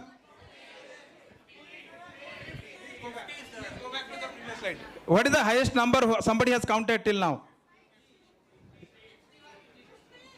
50. How many numbers are missing? How many numbers are missing? 4 numbers are missing? Wrong answer. Okay, you can give the answer. So anybody has genuinely counted 1, 2, 3, 4, 5, 6 identified? Again, okay. Okay, no problem. Anyone? Buddy with the green color shirt, raise your hand if you have counted. Please come. 16. Please come here. Did you find 16? Till what number you have counted? 17. How many numbers are missing on from that? Okay. Excellent. 8 and 16 are missing. So you have counted till 17. So now you show them wherever the 1, 2, 3, 4s are there. Am I in the right? No. Hey, wait a minute. No. Can I have one more mic, please? 3, 4, 5, 6 is there. Anyway, 6 and turn it's 9 it will become. So 6 and 9. Sorry, I got confused. 6 and 9. 7, 10. 8 is not there. 10. Oh, where is 11? 11. She deserves a chocolate because yes, 8 and 16 are missing. And she counted till 17. She might be. Okay, let's give a big round of applause. We'll be winding up the session soon. Do participate quickly. Next, sir. Yeah. So that was first S, which is Siri, or you can say like sorting. You have removed unwanted materials. Now, anybody plays cards? Playing cards? Everyone. Playing cards? What do? You used to put it in a different slots, or you divide into all this, correct? So what you are going to do in this, set in order, we are going to create a slots and put that like whatever that comes to us, let us put it in like northwest or southeast format, or 1, 2, 3, 4, whichever the number comes first. Okay? So now the second, again, rules remain same, 20 seconds. You have to count serial wise, 1, 2, 3, 4 in order and find out the missing numbers. 20 seconds starts now. I'll do the counting. 1, 2, 3, 4, 5, 6, 7, 8, 9, 10, 11, 12, 13, 14, 15, 16, 17, 18, 19. What is the highest 20. number till now? Time's up. Time's up. Go back. Yeah. What is the highest number somebody has counted? 47. Who's 49 is the highest number? Who said that? Please. Please come. How many numbers are missing? Then how did you come? Sorry. Okay, you need to have another chance. Okay? Though you have said 49. Anybody has counted? Yes, ma'am. 1. Yes. Okay, but how many numbers are missing from that? So I have given 2 assignments together. It is not 1 assignment. Okay? Anybody has the highest number who has got? 50. 15 or 50? 50. Stand up Then and how say many it, are please. missing? Please stand up. Please stand up. Please come. Please come here. Yeah, you can go back just. Better hard luck next time. Walk fast. Next 3 minutes we can wind up, Mr. Anand. 3? 3, yeah. Yes. Brilliant. 8, 16 and 19 are missing. 8, 16 and 19. Okay, anyway, just give her a chocolate because 1 minute, hold on. 8 and 16 were missing. So you will get to know because if somebody would have done that, 1, 2, 3, 4, 5, 6, 7, 8, like that way it is there. So however it would have been, yeah ma'am? So however it could have been coming like that way, somebody would have counted. I told you how do you to distribute cards. 1, 2, 3, 4. You will not put it in everywhere, wherever you want. Okay, we will go to the next, yes. Okay, now we are going to the next standardizing these things. So like all these numbers, we'll put it in there, right? Like how a company runs like product group, product lines, and if we are dividing into the areas, like in housekeeping, let it be housekeeping. We have chemicals, we have toiletries, guest amenities, and many other things will be there. There are something called fast moving or fast consumption, highest consumption will be there. And fast moving product, we need to keep it at the front. And slow moving product, we need to keep it at the middle. And non-moving product, either it will be backward or somewhere else or the side. So we need not to move our movement, we can reduce it. So same thing, you have to count the rules and principle remain same, 1 to 50. Serial wise, serial order you have to count. Missing number you have to identify together. 20 seconds. 1, 2, 3, 4, 5. Anybody has any doubts? 6, 7, 8, 8 9, table is missing. 10, 11, 12, 13, 14, 15, 16, 17, 18, 19, 20. Time's up. Simply 8 table is missing. Everybody is a winner now because everybody might have counted till 50 and all 8 series, like 8 table is missing. 8, 16, 24, 32, 40 and 48. So we cannot give chocolates for everyone. But a big round of applause to everyone. Okay, let's recap what we have learnt now. What we have learnt now, let's recap. Next slide, please. So this was before 5S. Okay? And if we go to the next slide, this is after 5S. It's very, very simple. It can be implemented anywhere. Anywhere, anybody can do that. So it is not only, it is limited to your profession, office, or this one, you can residence. If your office also, we are using a cupboard. Now we are looking for scissor. Scissor will not be there. Everywhere we have to clutter all this, you have to remove, and then you will find a stapler or somewhere else it will be there. Or staple pin is missing, then you search for the staple pin box wherever it is. So keep the right item in the right place. It will make your life easy. Sir, next slides. I'll just move as a presentation. The fun is over. So these are the shots what I have told you, like either it is needed, you keep it. If you don't need, remove it. So keep it at a side. There are in organizations or management perspective, you cannot remove everything and throw it out. So you have to maintain some kind of like red tag or kind of card system. Take the manager approval, either it needs to be removed.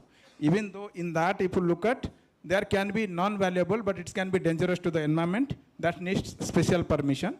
There can be a valuable, you have to look for buyback. The companies will be there or recycler you can do. And whichever is negligible or it is not that much harmful, So just discard it. That's real color waste. C-turn we have already learned. Now I just want, the slide will just move in. So here these three things are for what I have told you. You just need to remember this, FIFO, fast in, fast out, because normally chemical industries or whenever we will have a shelf-life product, so we have to use fast in, fast out.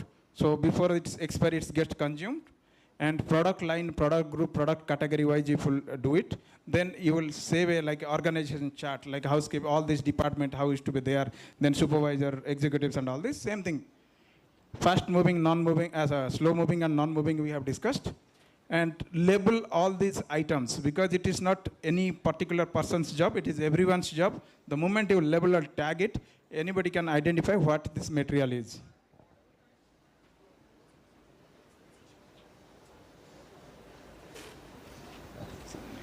Next. Yes. Yeah.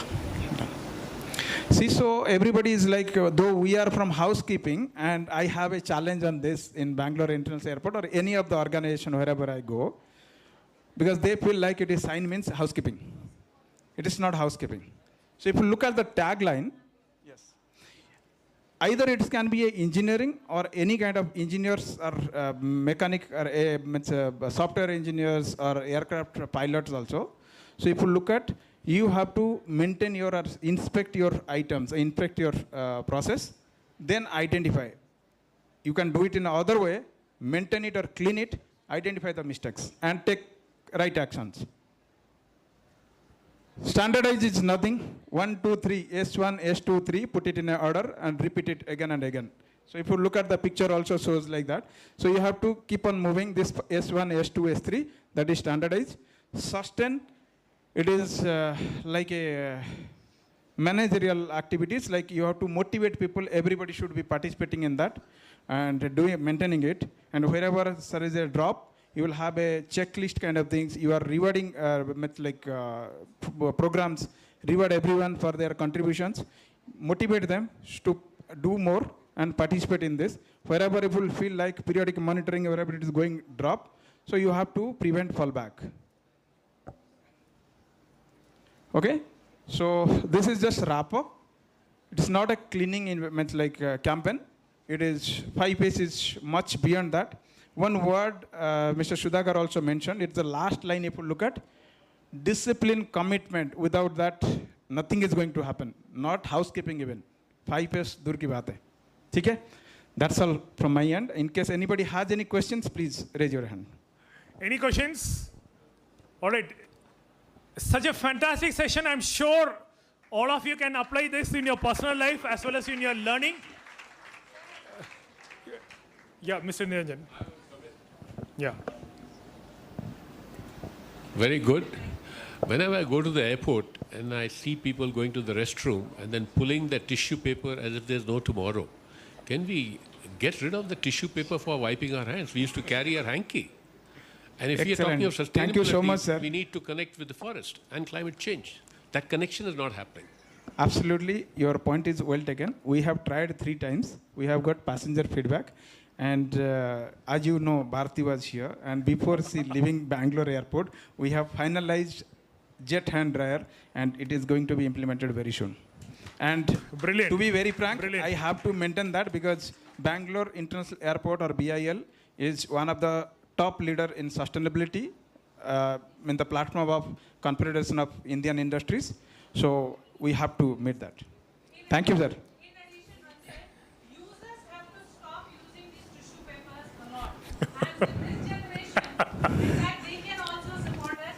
Management can do. But then if users like the bike example, like other examples, it's the same thing. I'll give you another example, like, because people like, if you look at, we have Terminal 1 and Terminal 2. That is vice versa. People are talking about potable water or raw water should not go to the WC because we have dual plumbing systems. Second one is, if you go to T1, every wash basin you will have a tissue paper dispensers. Okay. It is means like luxury or convenient. If you go to T2, you will find every wash basin has a hand dryer. And tissue paper is kept away And if a person is environmentally friendly, so they will not use tissue paper. I request everyone also to be environmentally friendly and stop using tissue paper and start using hand dryer or kerchief. Okay, let's make a Thank you. promise today. We will minimize the usage of tissue paper. May not be possible to eradicate. All of you promise that you will minimize the usage of tissue paper. Promise? Only few hands are coming. Thank you so much, Mr. Ranajit. Sir, over to you. Exactly 10 minutes, sir, because people are very, very hungry. Before they eat me, we will send them for the lunch. So we have with us Mr. Niranjan, founder of ISOMO on sustainability again. You want to use it? Yeah. Where's the page down? Yeah. Just Take it forward. yeah, this also is. I'll use this one. Yeah. Can I take this? No, I'll take it. Yeah. Jule.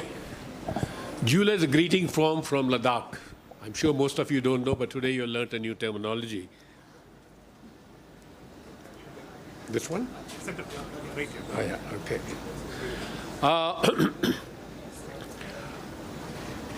We must look for that which we have been trained not to see. I think you might have seen this picture before, but for those of you who have not seen this picture, quickly tell me what you see in this picture. You have to give the answers very quickly because I got only 10 minutes here. What do you see in this picture? Raise your hand. Old lady, okay.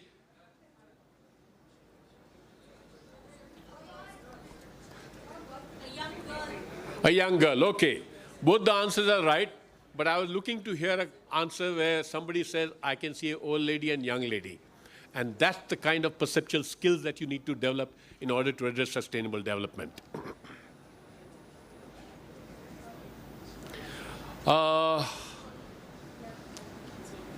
Can you hear some alarming bell? Can you hear? Yes or no? No?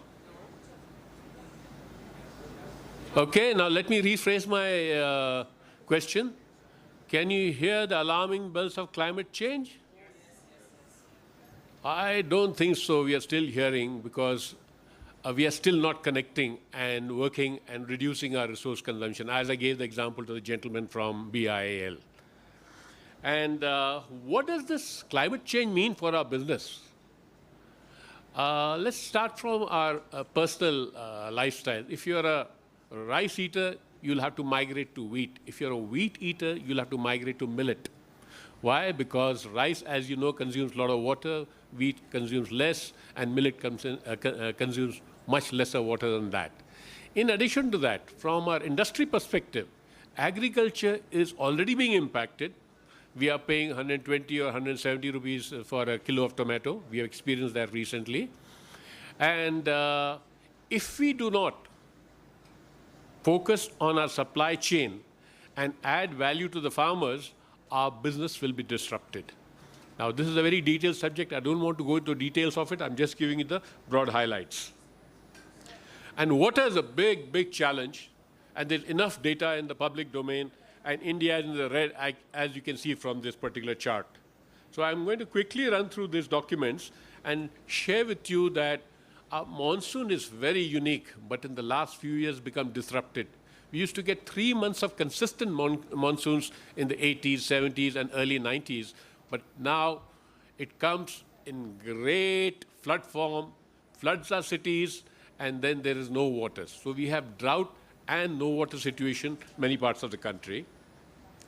So we have to understand the nexus between energy and water. And we have to understand that our forests are standing dams.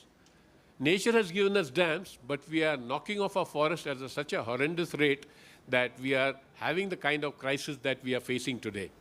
Because dams absorb the water very gently and release it throughout the year. But when the forests are not there, the forests lose their ability to give you water throughout the year. And as you can see from this chart, we have only about 28 trees per person in this country. And therefore, please get in the habit of planting trees wherever possible. Don't tell me that I don't have a garden. You might be having a friend who has a garden. Do it in their land. Now, this picture was used in the Incredible India campaign in 2008. Very beautiful pictures. You like this picture? Beautiful? Raise your hands. Beautiful picture? I see many people are not raising their hands. Though, is it a beautiful picture? Yes or no? Okay, I heard majority of saying yes. Would you like your mother or your sister to collect water like this? So my friends in the hospitality industry, let's start thinking about stakeholders who do not have the luxury of water the way we have. We sit on the throne every morning and we use A category water for a C category need, right? And we need to rethink how we use water. And since I'm talking to housekeeping staff, why do we have 2 services in the hotels? I think we should disband the evening service. It should be only on request because people just waste water. The housekeeping staff presses the flush to show that, yes, they've done the work, but we are wasting water. And we must realize that thanks to climate change, women in rural India who used to walk 1 kilometer for water are now walking 4 kilometers. And unfortunately, the male species like me do not do this work. If they were doing this work, they would be more mindful of the way we manage water. Now, we have to become very smart with water management. And how do you make multiple uses of that? Today, I was happy to hear that sewage treated water is being used for gardening, which is an old hat, and slowly now it's being used for flushing. But we have to see how do we find more uses for that water by enhancing the quality of that. And again, a quick game out here. How many uses of the water are being made in this picture? Very quickly. How many uses? Somebody said 3.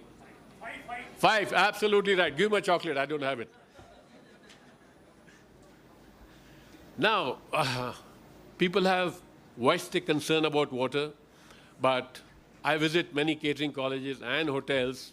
Barring 1 or 2 chains, this will fill up the water and give it to you. And you may not be thirsty. And I'm sure if I come to your house, all of you will give me a glass of water. Am I right? Yes. And you'll give me a full glass of water, right? Come to my house, I'll bring a small glass, I'll bring a bottle and ask you small peg or large peg. I'm glad you're laughing because I want the conversation now to veer towards scarcity pricing. Scarcity value pricing is not talked about in colleges. We have to rethink, do we need tablecloths for these conferences? I know they're using tablecloth over here because if you lift the tablecloth, it's a hired table and it's not a good-looking table. How do hotels invest in good tables which can be without tablecloths? Because you're enhancing the water footprint of this conference by the tablecloth and that white piece of cloth lying on your chair. The time for such luxuries is poyachi. In Tamil, I'll say is gone.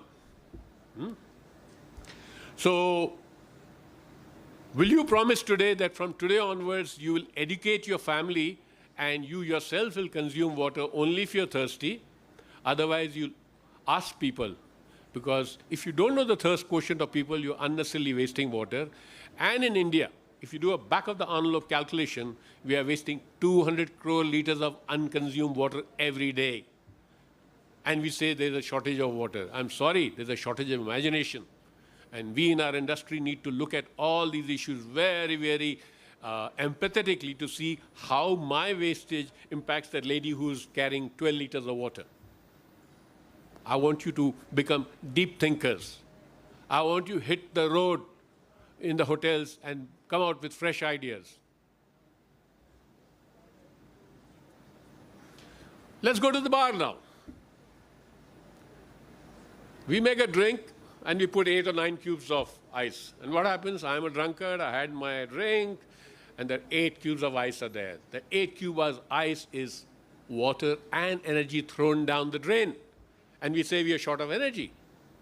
So when you do the calculations on a global level, the figures will be very, very exciting. I'm sure Mr. Sudhakar will do some calculations and send me those figures. So how much water is required per person per day? Anybody? Quickly.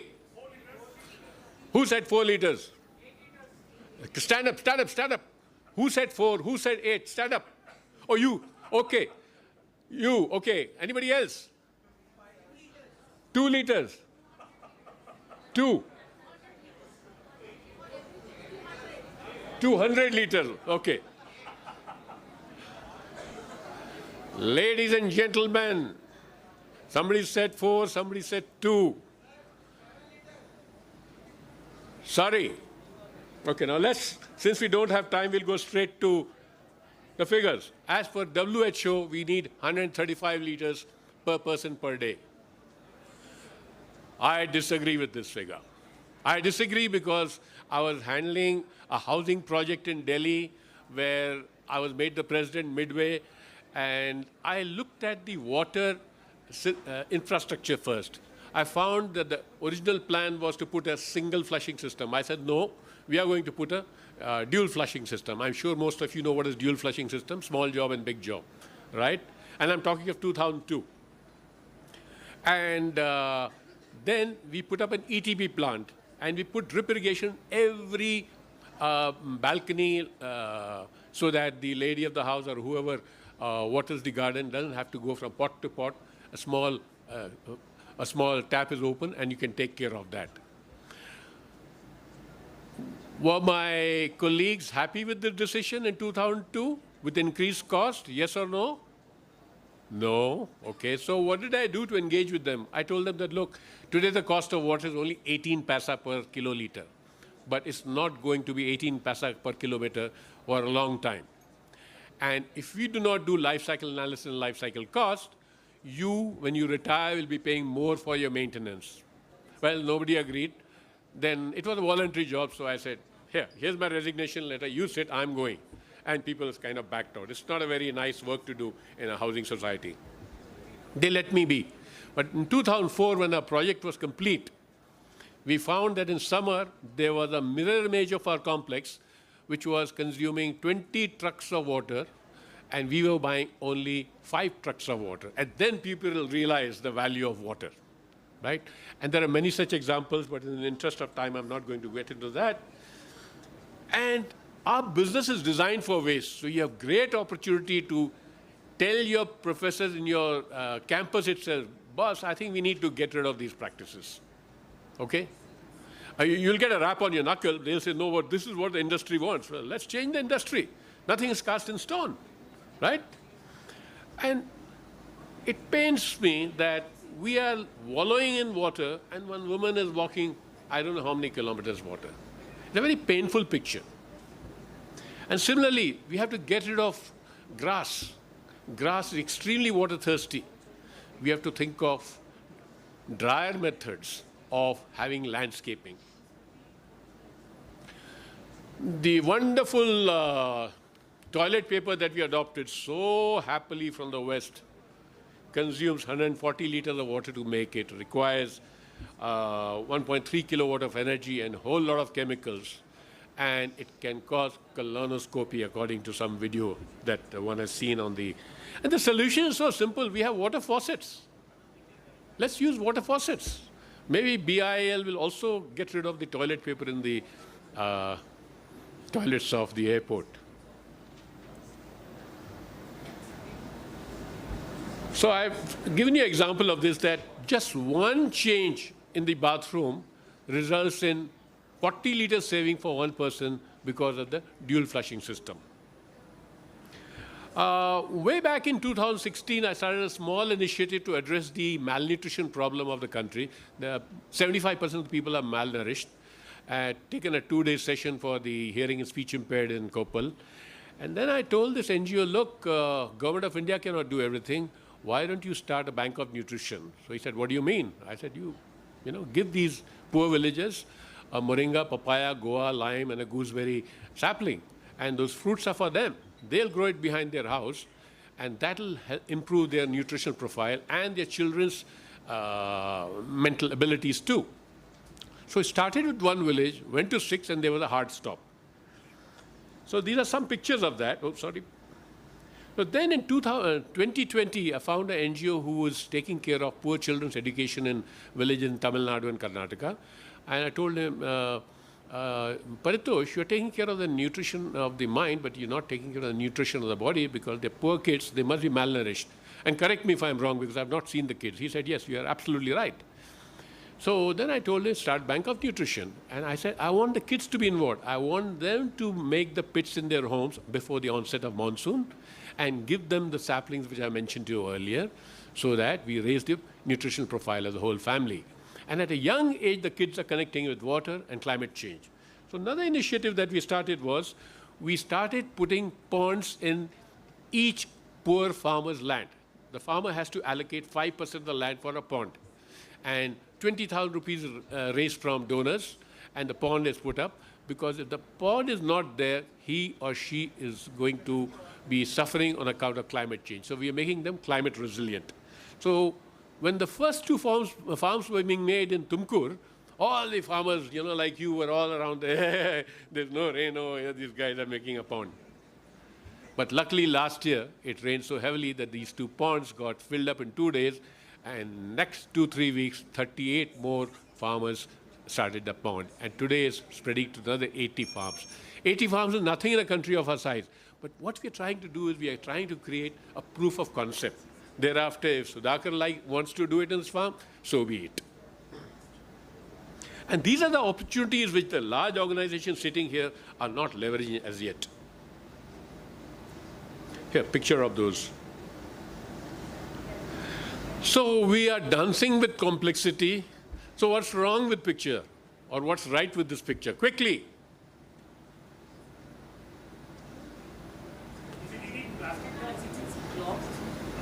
Absolutely. The amount of plastic that we use is horrendous. Only 9% of the plastic is being recycled all over the world.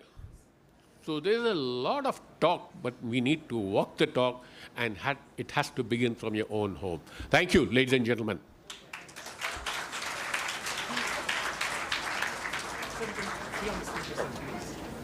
May we now request Dr. Rachana Chandan, Assistant Professor, Banarasi Chandiwala Institute of Hotel Management and editor of K Infozine PHA, to kindly felicitate all the Pecha Kucha experts. I request all the experts to join on the stage.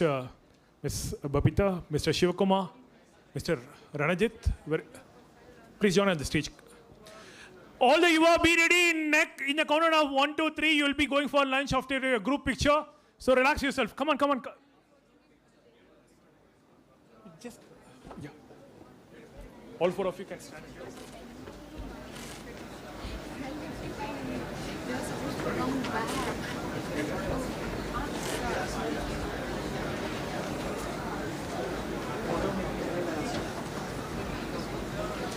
All the PHA Yuva are requested to stand up. Stand up, stand up, stand up.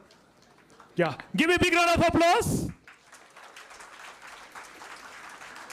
Felicitation of Mr. Ranajit. Yuva, PHA, Yuva.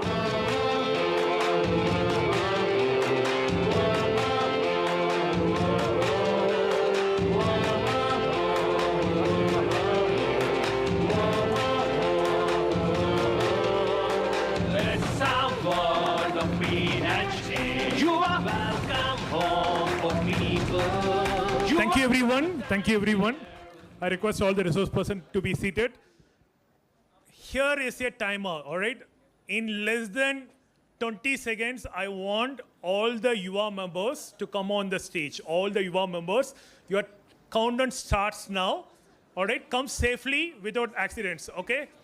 Align yourself. Let's show your leadership skills. Let's show it to the leaders first on how our Yuva members can do a great job. I request all the mentors also to join along with the Yuva members. Countdown starts now. 1, 2, guys, give a space for everyone. It's one earth, one stage. Let's find space for everyone. I request Ms. Jayashree Nagaraj to join in the center along with the chief guest of the day, Ms. Sandhya. Please kindly assist Ms. Jayashree. Guys, countdown, final countdown. 1, 2, 3, 4, 5, 6, 7, 8. Come on, guys. Let's achieve the goal. Okay, one more time. 1, 2, 3, 4, 5. Come on, come on. We have a lot of space. Again, one more time. Final time. 1, 2. I need everyone's support, boys. There are a lot of... yeah, Dr. Thomas, thank you so much. Yeah. 1, final call. 1, 2, 3. All the mentors also please join. PHA Yuva mentors. Only PHA Yuva mentors. PHA Yuva mentors. Guys, it's one stage. Let's find a space for everyone to show their face. I'm sure we all can do it. We are one family. PHA Yuva is one family. Ready? Ready for a group photograph? Ready, ready? I request the chief guest and Mrs. Jayashree to be in the center. Not possible. It's possible. Ready? Okay, okay. Is it possible for a group photograph? Quick, quick, quick.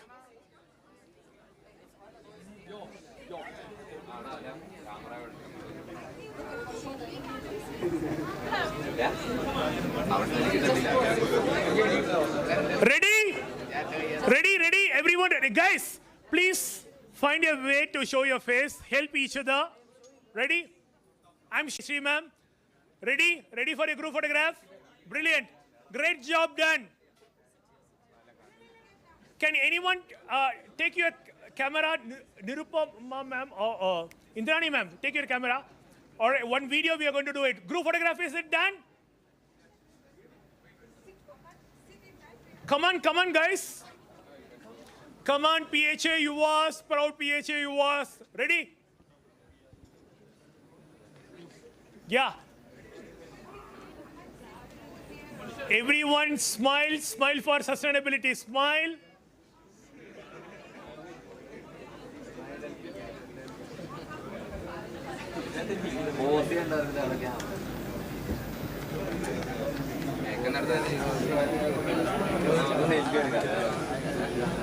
Done? Okay, together in a countdown of 1, 2, 3, all of us will say PHA Yuva, proud PHA Yuva. Ready? 1, 2, 3. Video. Wait. Indrani ma'am, is the video on? Video on? Okay.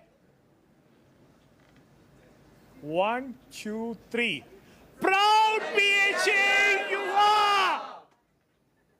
Done? Done? So, the announcement is very simple for all the PHA Yuva members. Now the time is exactly 1 o'clock. Your lunch is organized. Wait.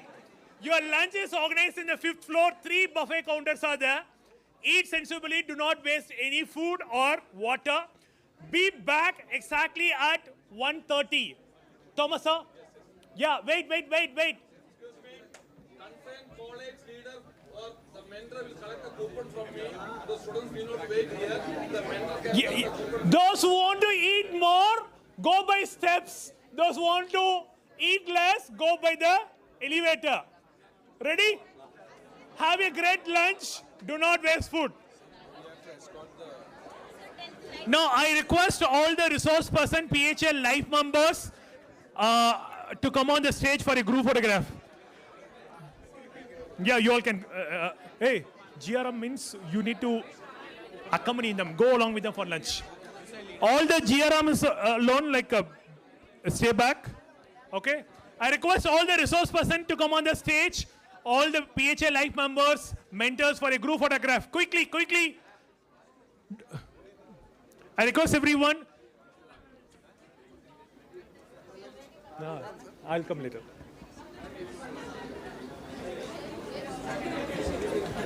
Guys, let me tell you all the timings again. 1:30 sharp. Everyone is required to be back, right?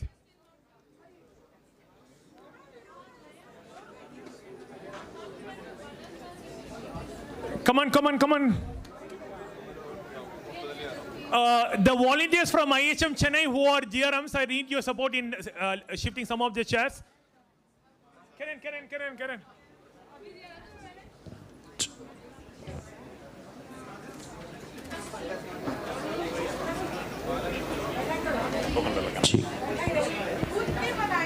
30 minutes is only the lunch break.